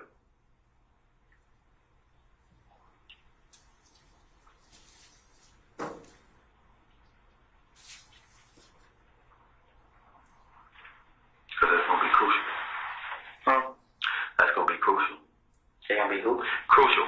Crucial. We're gonna need that's a crucial piece to this puzzle. We know that they came for you. And in the process of that, they were shooting at you and your baby. So that's 3 possible situations that could not have came out better than what it is right now, because right now you all here. Now, we know that somebody in that car is injured and hurt from what we saw at the scene.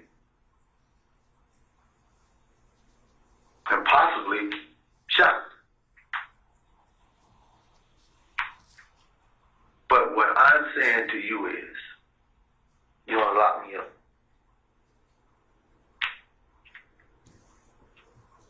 Some things that I don't know what might happen in the next couple of days. But right now, no. I don't have a weapon. I don't have nobody that said that you were shooting at them.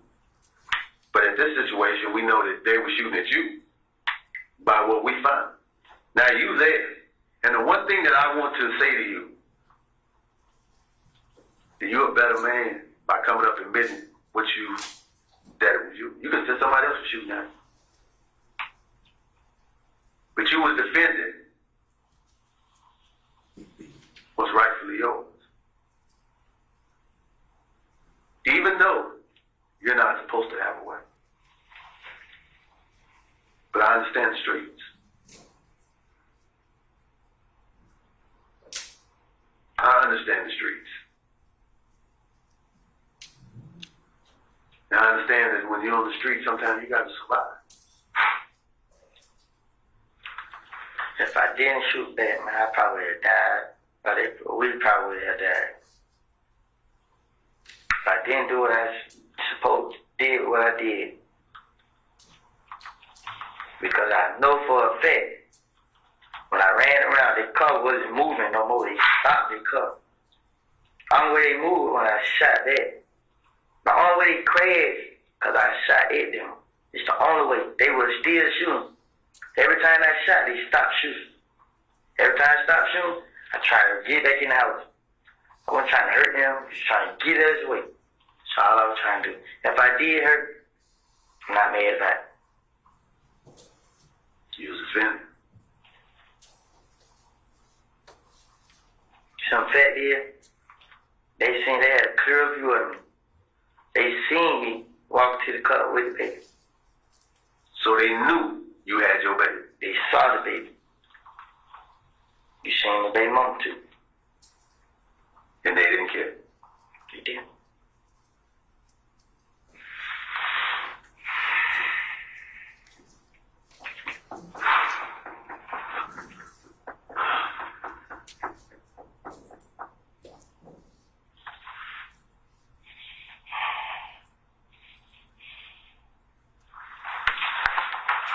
Anything else you want to talk to me about?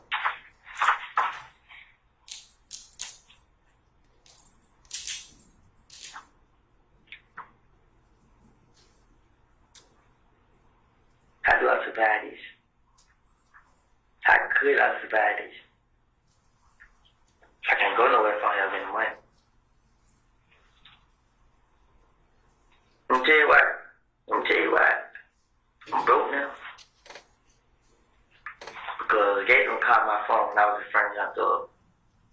Like, she wanted me to talk. She wanted me to come out and talk. You feel me? Mm-hmm.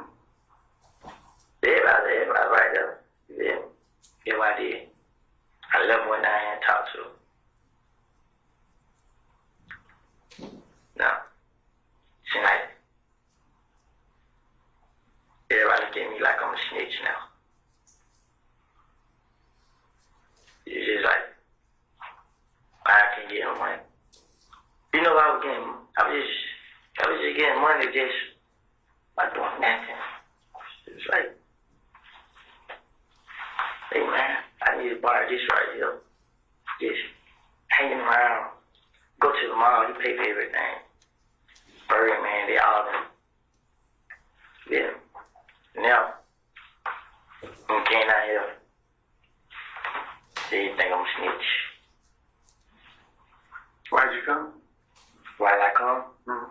Because my name came up in something I didn't do. And the only way to quit, come out and prove myself. Same day it happened. You said, think I shot at these people, I shot their houses up, run Texas on them. If I'm going to do something, I'm not going to be scared to shot dead. You know, it's kind of sad. Because at this point, you have a cousin, 2 cousins that's in jail. You have 3 other brothers. You have a baby. You have a baby mama. This your first child? Yes.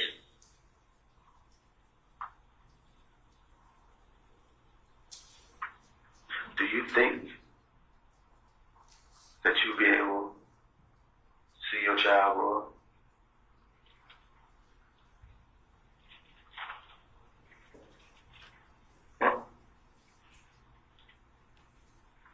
But you know, me and her get into it every second of the day, every 5 minutes we together. She put me out, guess what I do? I leave. And I think about what's going on. And I do whatever I do to talk and get that good with her. To be out with her and the baby. Until that time comes. Because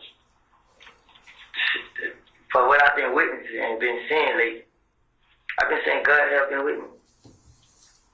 But I don't know I got my mind like it because it ain't gonna stop. No matter what happens. It's not gonna be me, it's gonna be somebody I love. And before I let somebody I love get hurt, I really step in front of the gun. And tonight what happened, I honestly, God tells the truth, man. I haven't been wanting no problem with nobody. It was hard to get me to stay in the house. I stay in the house a whole day until we get up. We get up, I go ride around. Get on Instagram, make funny jokes, just clear my mind. I can't think. I have a handful of problems. And I come back in the house, get ugly with her. Sleep in the living room, sleep on the floor, or whatever. But I be there, see my baby. I go to sleep, I wake up to her. But at the end of the day, man, So you... it's just, it's not, it's just, you can't run from death. And my grandma told me, the day I stopped lying, God wouldn't appreciate it. God wouldn't want me to running. He don't. So, I made it in my mind, I don't run. I'm not run for you. I don't run for nobody. Not gonna have none of it. Everybody keep telling me hide, lay low. We'll win money. How the hell I'm gonna do that? It ain't like I'm looking for trouble. I will if I could. But before I go over here and leave them over there, I'd rather be there with them. If the baby wasn't crying, who knows? They probably would have came in there and shot the house up while we was in there in the living room. That's what's going through my mind right now. The baby did all their crime until we went out the door. We went out the door. They started showing. She haven't cried no more. You know what it is? I don't get through a lot of stuff. Did a lot of things don't happen to me. Guess what? When I think about it, I think about God being there for me. And right now,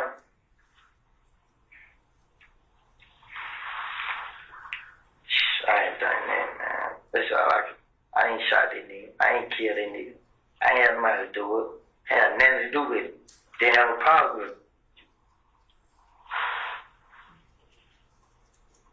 So at this Didn't have point, nothing, nobody house getting shot up. I had nothing to do with none of that. so basically, Young Thug washed his hands of you. Yeah. Because I came and talked to the judge. And then folks in the street saying, I'm a snitch, I'm a snitch, I'm a snitch. Nobody don't want to hang around me. I call them opponents, they don't want to hang around me. Like, what the hell, where the hell all this come from? What the hell is going on? So basically, Young Thug done washed his hands of you. And Birdman. And now, I seen him in the club, I gave him that, he gave me that. And I was talking to him.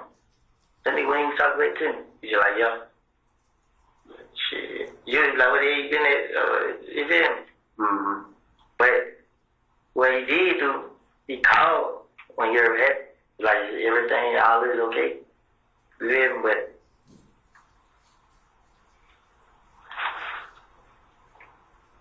listen, and then now, you being accused of shooting somebody or having somebody shot that you have nothing to do with. And now you got that retaliation coming on you. now, and you know what else? I heard somebody say, I'm the reason, I said, I pulled Doug into this. They do what they say. I'm the reason they bring Thug's name up, saying Thug had something to do with it because of me. So, folks going around saying, I'm trying to mess up his career. You know what I'm saying? How the hell I mess up his career? I didn't have nothing to do with it.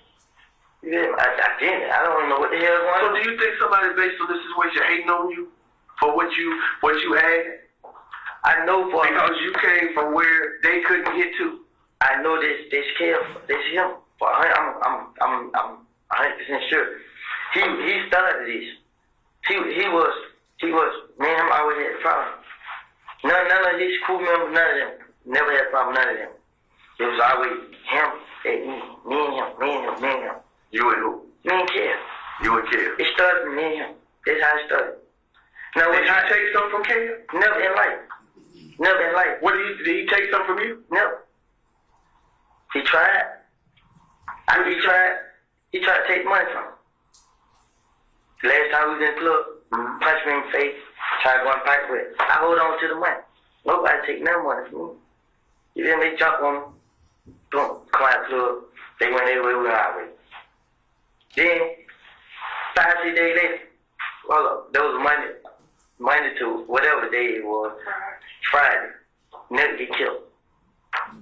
And then when he get killed, the same person killed. Who did it? I got jumped in that club. Nigga was in the club. Y'all left. Nigga still there. If I wanted to go get some revenge, anything, I would have did it right there. Right then and there. I wouldn't have waited. None of that. Feel me? What club y'all get a fight? Kush. That was Dean. But before all this happened, I always had to show person I wasn't a problem. The club on the dead who owned Kush, he stopped me one day at the door like, I can't let you in. Y'all have too much going on. So he pulled me in the back, me and him talked face to face. I told him, I said, if you can let them in, you let me in. And you see who the problem is. Just pay attention to both ways. He did 2 weeks. He did that Monday and the next Monday. And he seen that they started with me both times.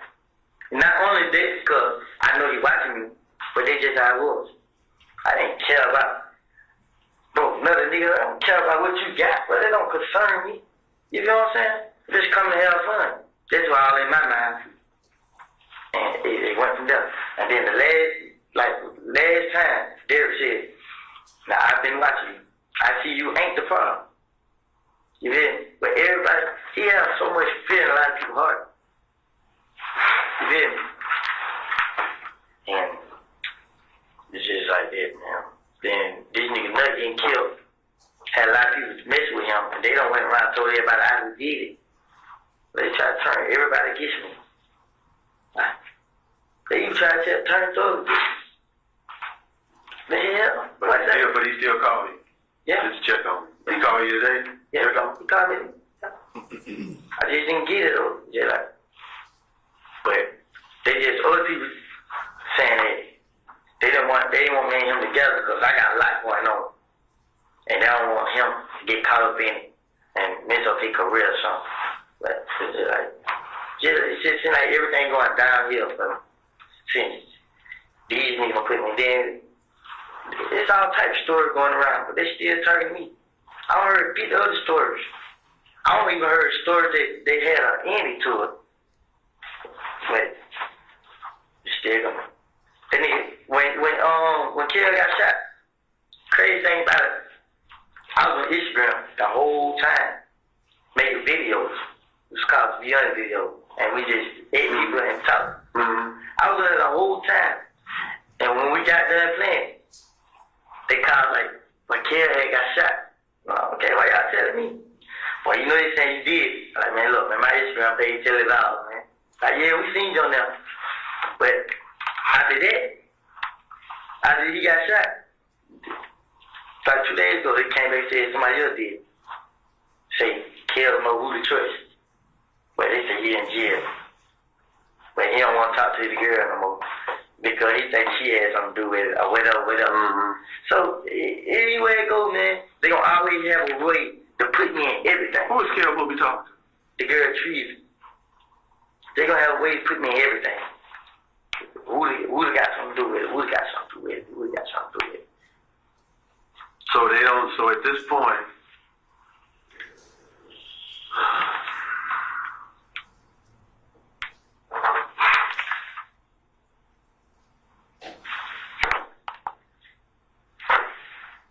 you got 48. You got 48. You good? That's the baby. Yeah. Pretty. Look like a.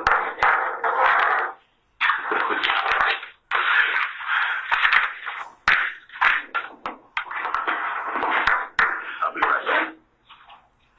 So I can get y'all out of here.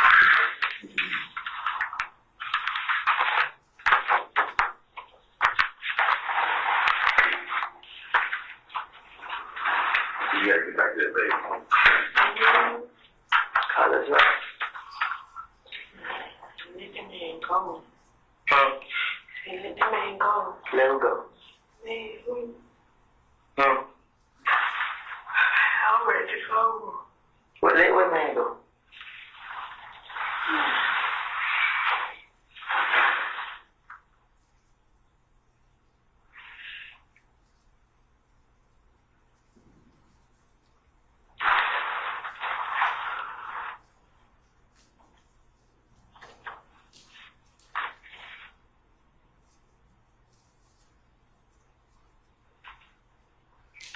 Somebody had ignorant ignorance like you, okay?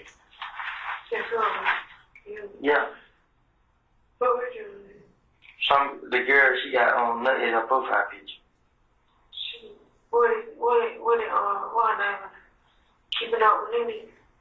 You can't like my picture.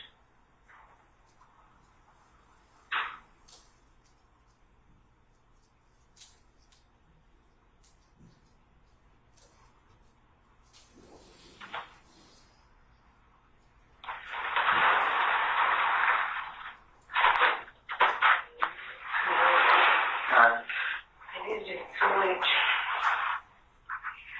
So you blame on me again? So how I feel this too much. I ain't blaming on no.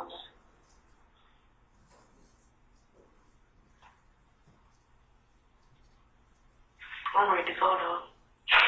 I'm sleepy. So y'all let. I just called in. Which one? Who else?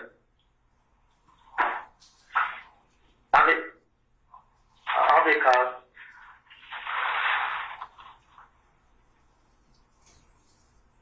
Yeah, maybe I'll. Who? Big man. I ain't called Trey.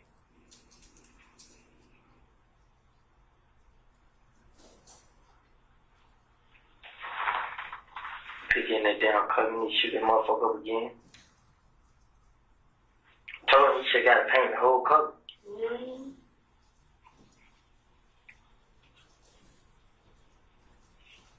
That was the way they can't see no screen. So I said,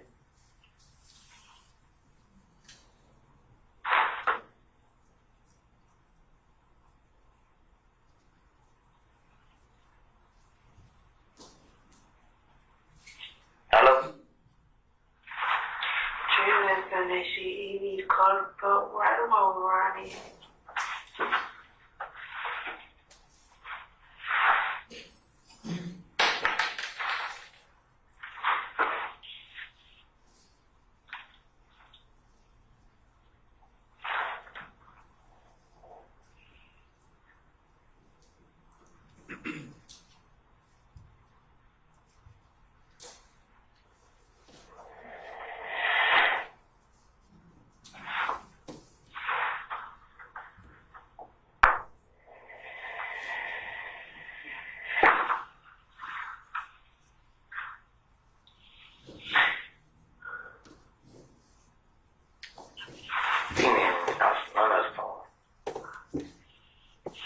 Yeah, I know to go to the telephone.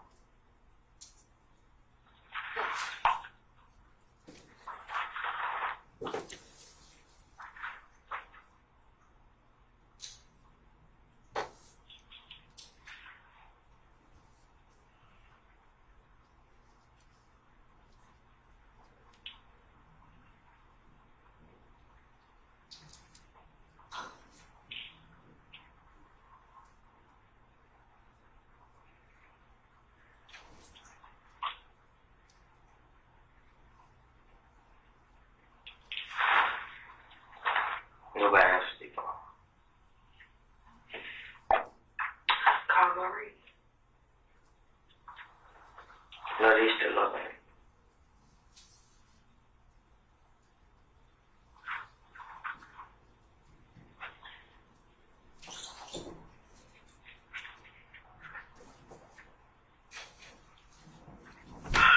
Who that was you calling for, Shannon? Who that was you calling for? You must have a number. Call Murray. Brother, LeBron. Maurice. How old is that? Who? I call my mom. No, I really don't bad. I need one gate card. I need my gate card. I just been in. I just found. You found? Yeah, I ain't bringing it up.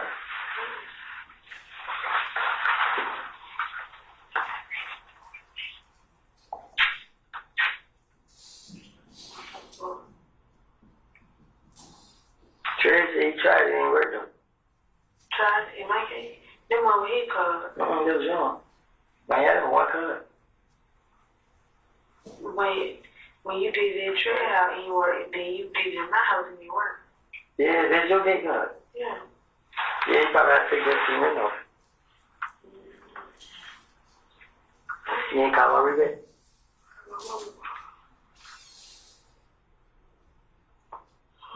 Who's asleep? Your mom gave her the message.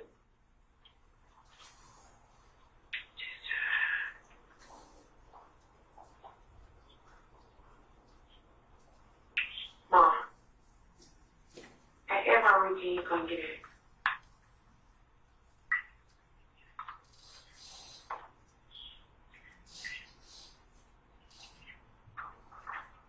You can call me, I'm gonna call you back.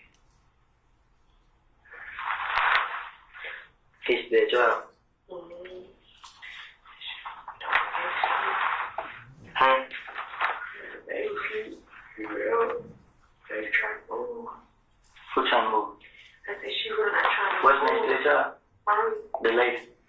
RICO. She gone. She was in diamond on the car. She what?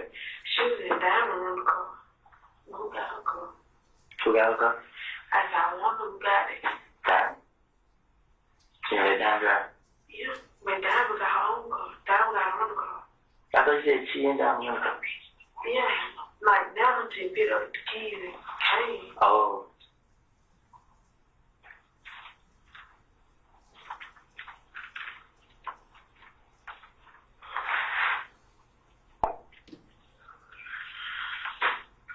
Keep her on. Hmm. She keep her on the car.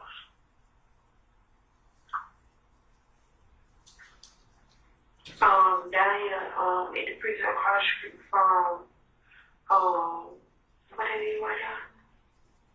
Pretrial, next pretrial. Next to pretrial. The jail. Next to the jail, the pretrial. Yeah, right.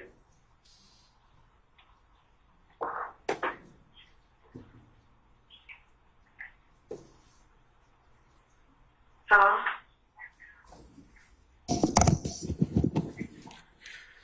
So can we stop at this point in time? I understand that we need to take a comfort break. All right, councils, we'll be in recess about 15 minutes. All right? Ladies and gentlemen, jury, all rise.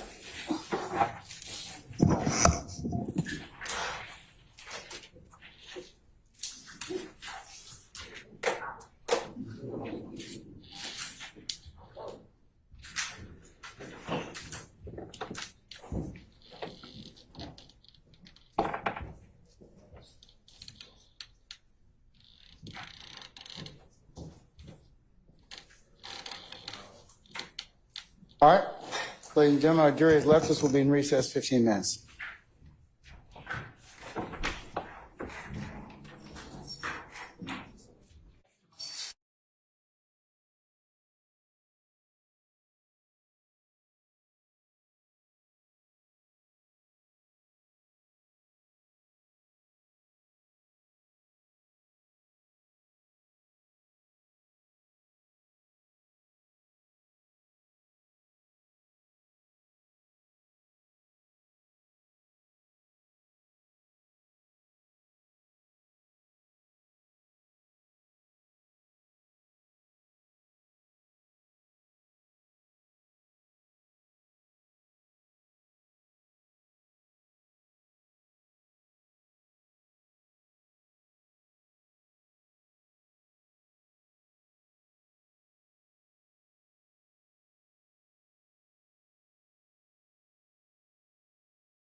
Your Honor, may one of us approach just very briefly, the defense? Sure.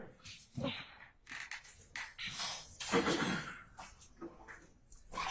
right.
All right, Sergeant Ingram, summon our jurors, please, sir.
Mr. Copeland.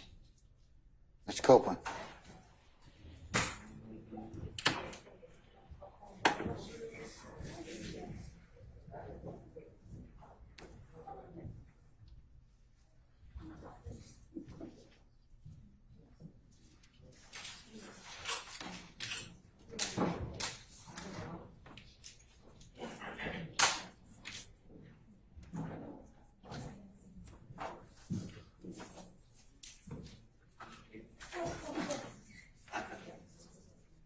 All right, ladies and gentlemen, please be seated.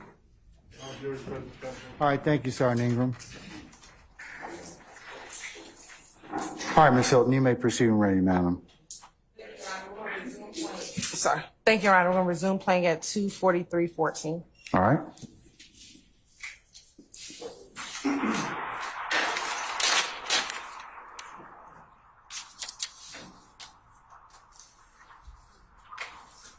Hold on, this is hold on, let me see something. Hold on. Hello? Where y'all at? Yeah. Yeah.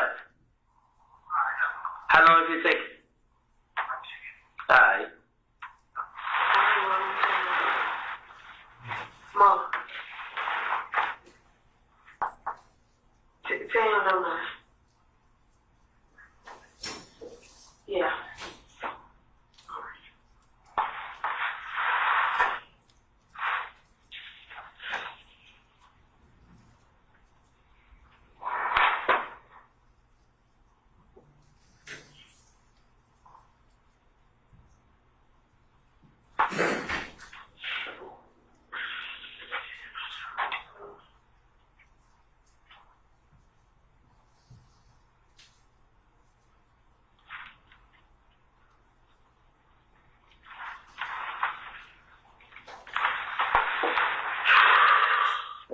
lock me up.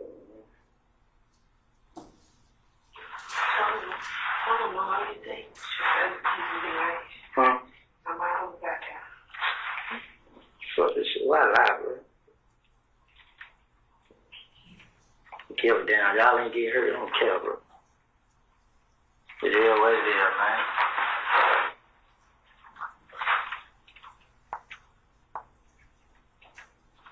It's just crazy things shoot back. We could have got killed. They probably got the gun out.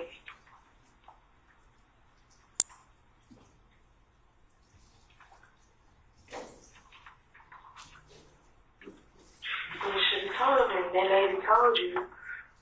The kid. Fucking man shit. The man told I told him this shit don't mean nothing. This shit don't mean nothing, bro. Then they try to trick me down to. and throw them empty bird.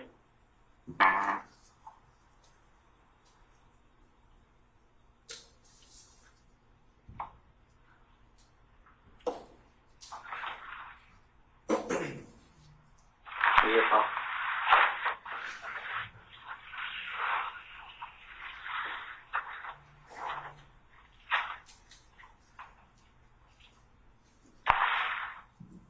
Goddamn hair.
She looked familiar.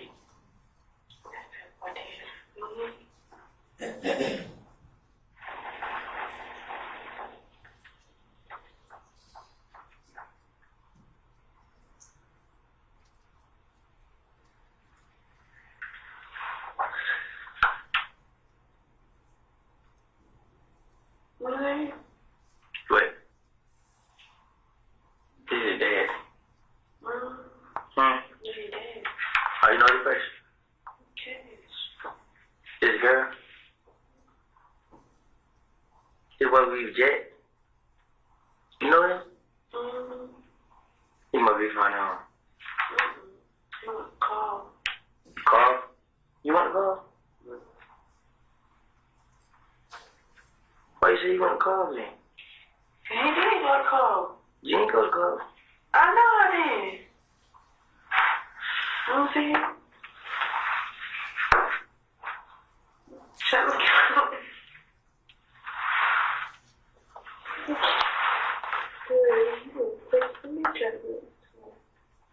I'm bored.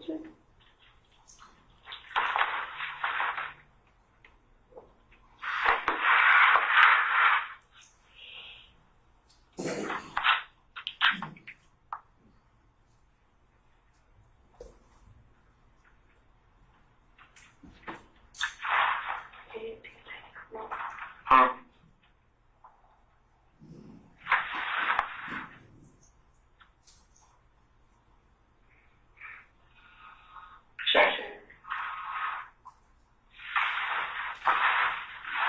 You down there? Like, you know how you going to pre-trial? Like, you know how they lock you up to take? Now you gotta come pre-trial, like come inside pre-trial. You remember they walked through the end of this?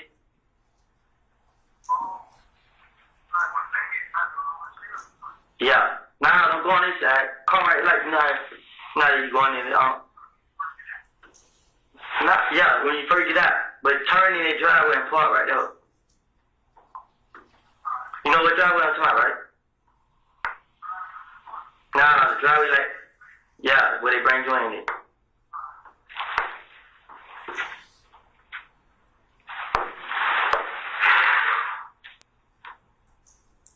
I got pee, man.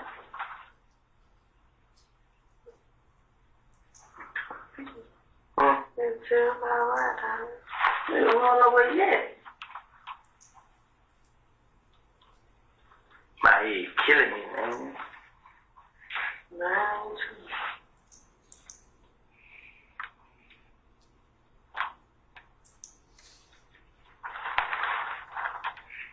No matter where it go, I'ma lose you where it go. I tell them, take it, I'm going to jail. I mean, and he go to jail. When he go to jail, boom. He gonna tell everybody I told him, man. You get them numbers. I got the big one. You know what I'm saying? Shit on up. I mean, this shit lame, you know.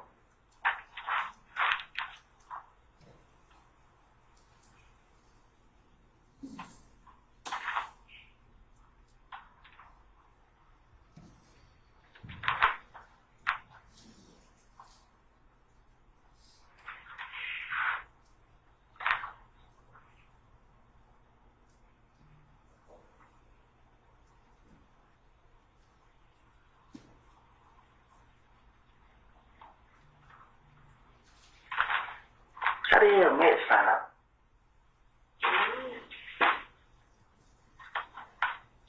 This shit set up, bro.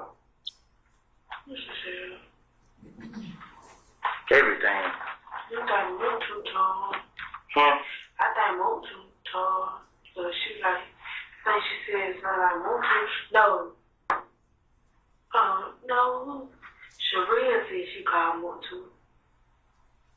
Sharia got more? I think she said she called I mean, that's how the hell y'all find out.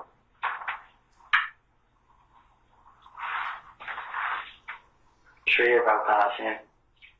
Yeah, Trey called Tequila. He called Tequila. That's what she said. She said Trey called me.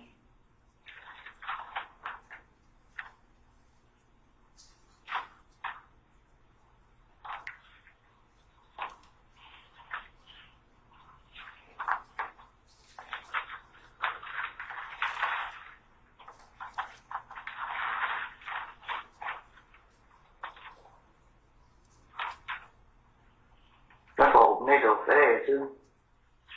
You know?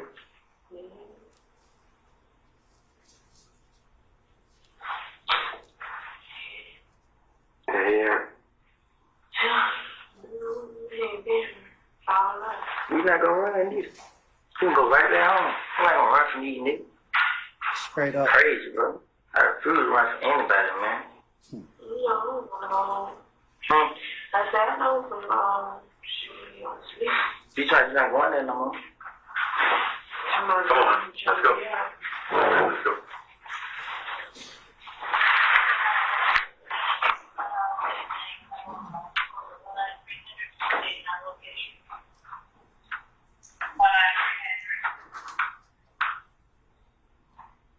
And we're going to stop the playing at 2:53:36.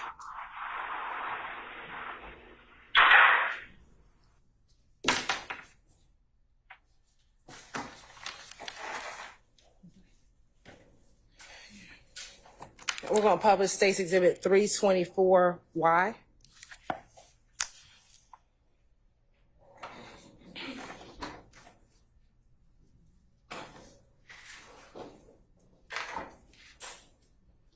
Mr. Copeland, on the screen is 324.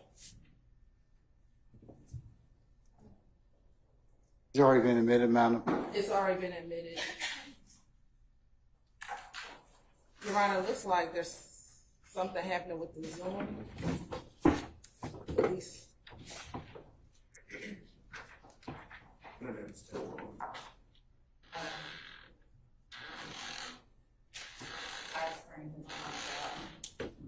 our screen blanked out and this screen over here.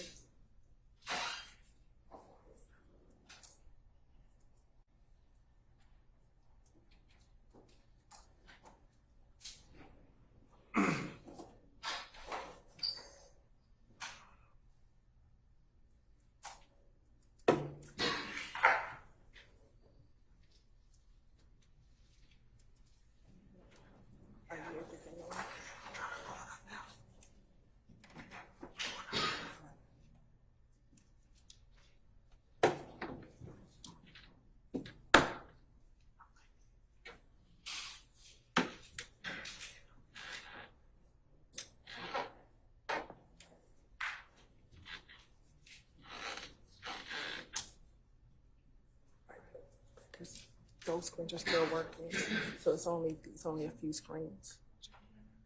Oh, Your Honor, every time we're trying to publish something, it's restarting everything on our Zoom.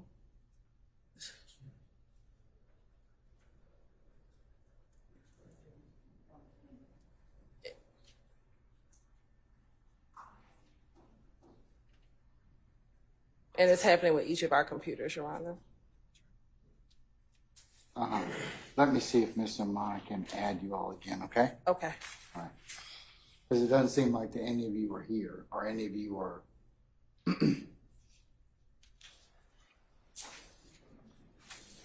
Just gonna recess in place and call her. Thank you, Your Honor.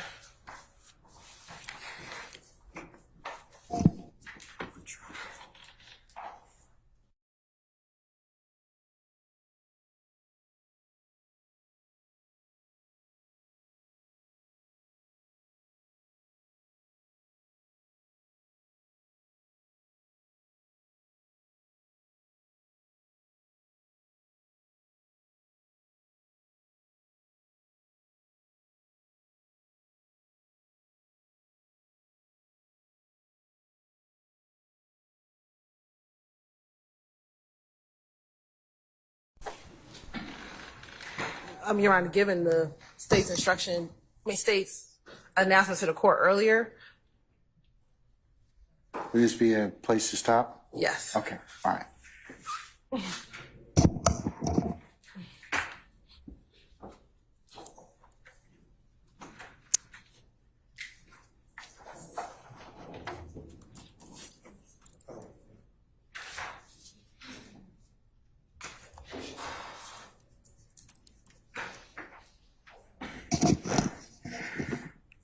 Ladies and gentlemen, this might be an appropriate time for us to recess for the day since we had, I've had a conversation with counsel. This might be a place to stop. So we're going to go ahead and just recess you till tomorrow morning. You'll need to be here for 9:30 for anticipated 10 o'clock start time. And tomorrow we will work from probably about 10 or 10-ish to about 2. And that'll be the extent of our workday, okay?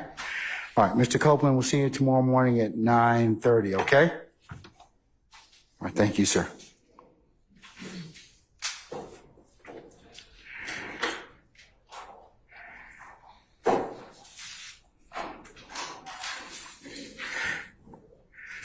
Ladies and gentlemen, any ministerial inquiry of me at this point? I apologize for the heat. I have arranged for our space to be deep cleaned. That'll occur after we leave for today, okay? So, and then more updates as of tomorrow, all right? Okay, so unless you have anything in ministerial nature of me, let's review. When you go back to your headquarters, do not leave your notepads in the basket. Do not have any conversations one way or another in ones and twos, or as you go to any other place, or you sit back in there wait on us. It would be a violation for you to recap, handicap, or otherwise review the testimony or review your notes with each other as you have not begun to consider this case in the manner and fashion that the court will instruct you on when we get to that particular stage. So it will be a violation for you to engage in any of those particular activities. Remember, ladies and gentlemen, you are not permitted to go to any scenes or any locations that you may have heard testimony on thus far. Remember also, it will be a violation for you to go to any of those places and either draw, take photos, or discuss with your colleagues in the back any such knowledge you may have of any of those. You can only consider what's been presented within the four walls of this courtroom. In that respect, ladies and gentlemen, remember you're also not to go to any third-party sites, consult any reference materials, phone a friend or anybody else to otherwise aid or augment in your understanding of what you may have heard within this courtroom. You can only consider what's been presented within the four walls of this courtroom for your consideration.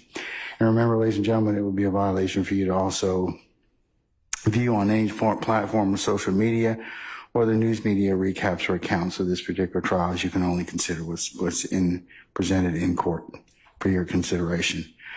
Ladies and gentlemen, lastly, one more thing. Remember, if any third party should try and reach out to you, approach you in any way, in any form, in respect to what's going on in this case or your involvement, you are to let myself and Sergeant Ingram know immediately. And then lastly, ladies and gentlemen, thank you for your patience and thank you for the attention that you have given and otherwise are continuing to give and will give to the consideration of this matter. Is there anything else of me for today? All right, ladies and gentlemen, we'll see you tomorrow morning for 9:30, and we'll see where the day leads us at that point. All rise.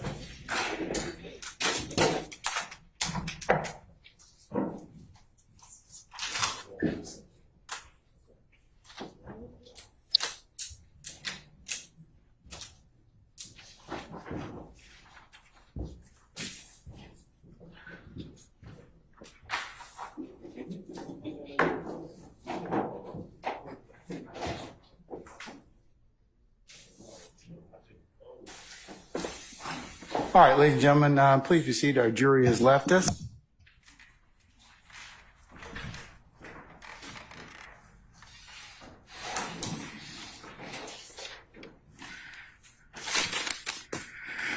All right, Ms. Hilton, what other business, if any, do you need to take up with the court?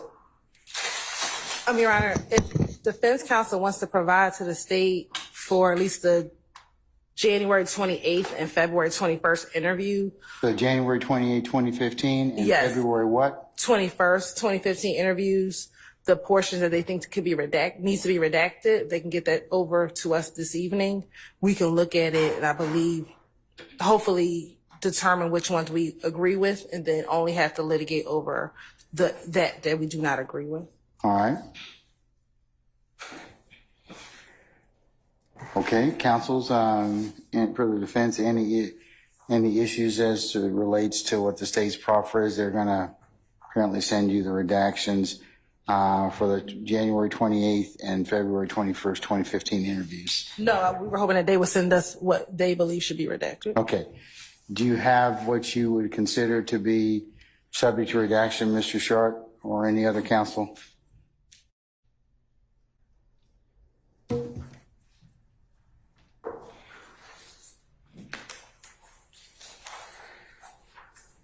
I personally have not. Can I say something? I apologize.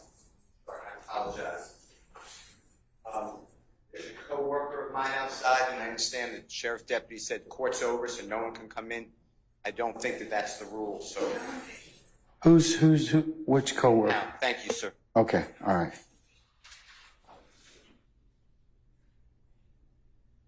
Okay, all right. So, as I understand it, the order that the state is proposing is the January 28th and then the June 10th. January 28th and February 21st. And if we're only going until 2 tomorrow, I think those would be the only ones we would get into. And then June 10th would probably be on Thursday. Okay, I have been putting my efforts into June 10th. But we can work on, now, does the state have any proposals? The state has given me proposals for the June 10th redactions. Does the state have any thoughts or proposals about the 2 that they're planning on going into tomorrow? We don't, given what his testimony is, we intended to play the entirety of it.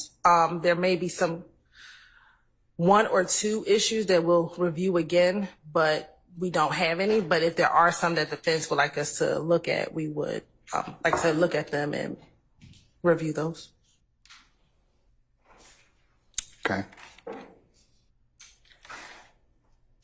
I will talk to my colleagues and we will get back to the state as soon as we have an answer.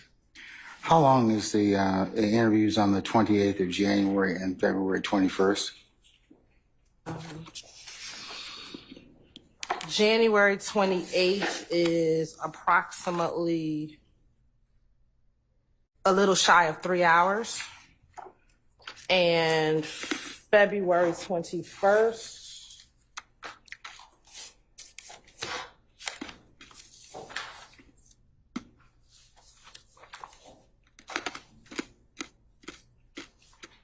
roughly around the same time, a little bit shy of 3 hours.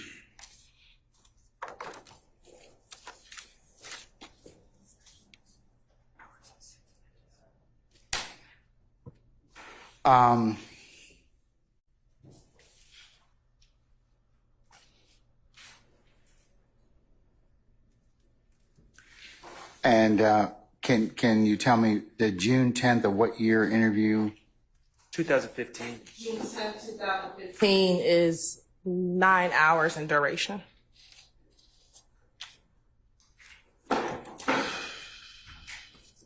Okay.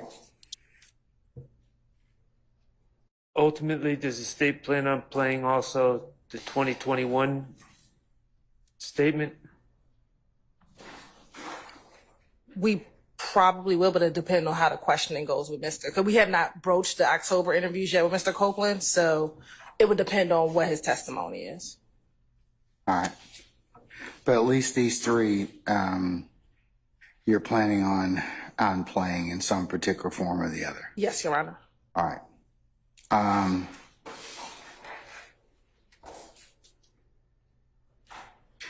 Have you identified any other than, well, have you identified those portions that you believe to be objectionable on either the January 28th or February 21st interviews, Mr. Sharp? We have not identified giving them to the state. I'd have to check my notes to kind of remind myself of the work I've done in the past. But let me just, before we go too far down this road, let me just say that on behalf of Mr. Stillwell, I'm maintaining all objections to the lack of foundation for prior inconsistent statements and hearsay. So I'm answering these questions, but I don't want it to be perceived that I'm waiving that argument.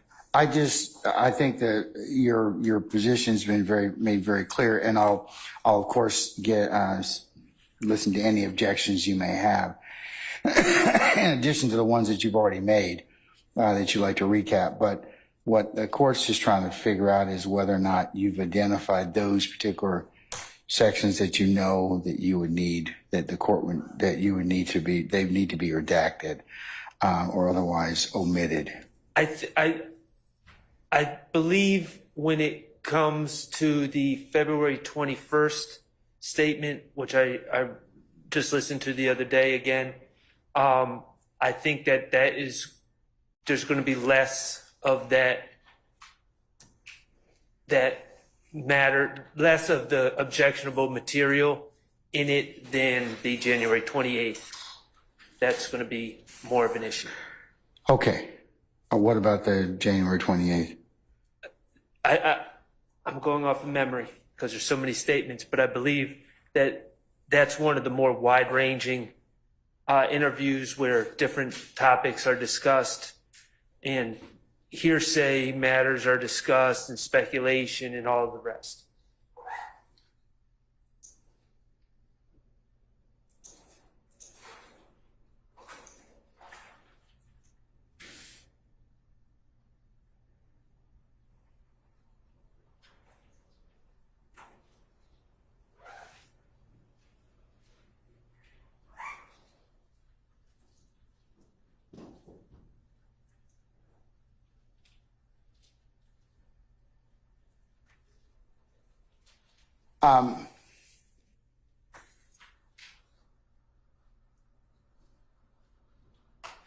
Don't go anywhere. Does anybody else have any comment on the 28th of January or February 21st interviews Have they reviewed any of them? Do they wish for me to be heard on that issue? Mr. Steele? I do. Sir, I don't believe that the burden should be on Mr. Williams to send the state what we believe should be redacted, because the state's the one trying to introduce the evidence, and there are parts of both of those statements which I have gone through, and I have delineated much of these topics or these recordings that should be struck. But I like some of the stuff that I've struck, so if the state doesn't strike it, I just won't object to it. But I don't believe that I should go first and have to do that work. So I asked the court to do what it originally said and ask the state to furnish the accused, and then we can rebound from there. Now, if that's in contrary to the way Mr. Sharp wants to do it or anyone else, I will bow down to them. But otherwise, I believe that that's the proper procedure. And the reason I say that is because if I was trying to introduce an item, I don't just take the item, which I know has to be redacted, and say to the opponent, hey, here's everything, and then you tell me and let me see if I get something that I like in because you don't catch it. I don't think that's how it's supposed to be. So I think a good faith belief and redaction by the state needs to be done first. And for instance, and I know we objected to it, but now that you heard it, I'm assuming you didn't hear that recording from February 20th, 2015. That is State's Exhibit number 378YC. And just, it's just obvious even to a casual observer that the police officer was speaking a great deal, talking to Mr. Copeland, saying, this is your first child. Do you think you'll be able to see your child grow up?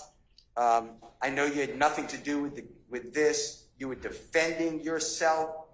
That should never come in, and that's what we objected to before. And that's why I think that the state has to say, just like you started to this morning, why is it a prior inconsistent statement? Why is it contradictory to the testimony? And then you can play those portions, but you don't just get to, I don't know what the expression is, throw away the bathwater with the child or throw away the child with the bathwater, but that's what it appears to me. So I have those two items that I'd like the court to consider. Okay. To answer your question directly, though, yes, I have done it. I do have redactions, but I don't think that it's right. Okay. The court's concern is that given, I'm in concurrence with that the state needs to provide you with the redactions and you all can go through it. My concern is it worth us bringing the jury tomorrow? That's my concern, is that might as well, if you all are if I'm gonna have to weigh in on the admissibility of various statements from the 28th and of January 2015 and February 21st of 15, then it might just be more appropriate to let our jurors just not come in tomorrow and have them come in on Thursday. The other thing that I'm of the opinion of is that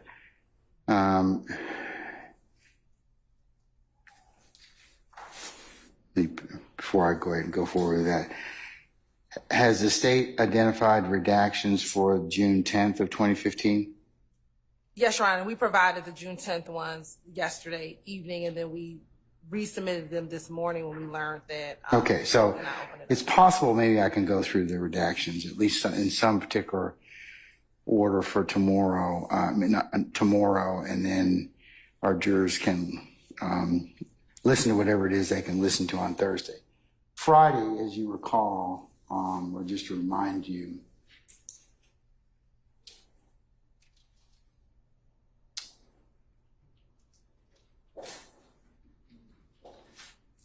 is an administrative day for you all.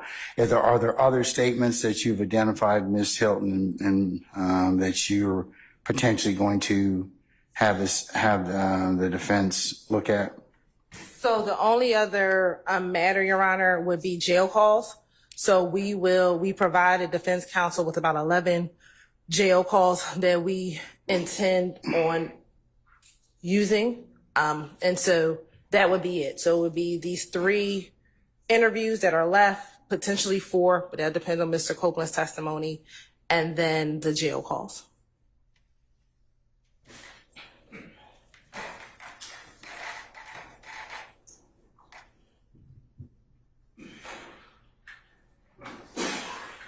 Okay.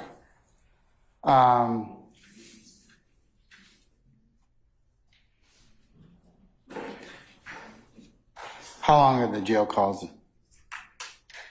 as a collective group? They're 11 and 15 minutes, so 15 minutes each? yes. So roughly 150, 100, about 2 hours. 2.5 hours? Two and a half hours? Yes. All right.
All right, counsel, is anything further? What I think I'm going to do is, unless you have some strong objection to the contract, I'm going to excuse our jurors for tomorrow and tell them they can come in on Thursday.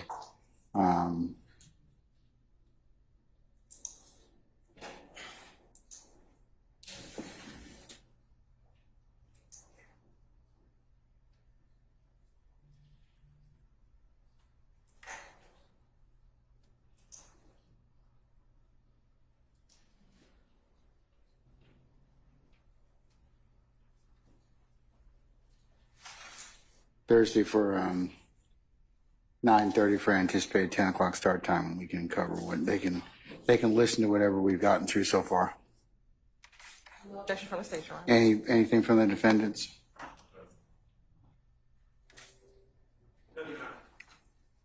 All right. Okay. Anything else I need to take up with you all before we recess?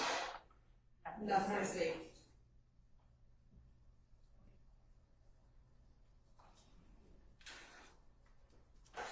This is being filed, and it's going to serve state and the court. But it's being filed as well. This is not a filed copy. Just a courtesy copy.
Okay, we'll take it up tomorrow, Mr. Steele, okay? It'll be e-filed tomorrow, so we'll take it up then. So, all right, anything further? All right, we'll see you tomorrow morning in fact, hold on.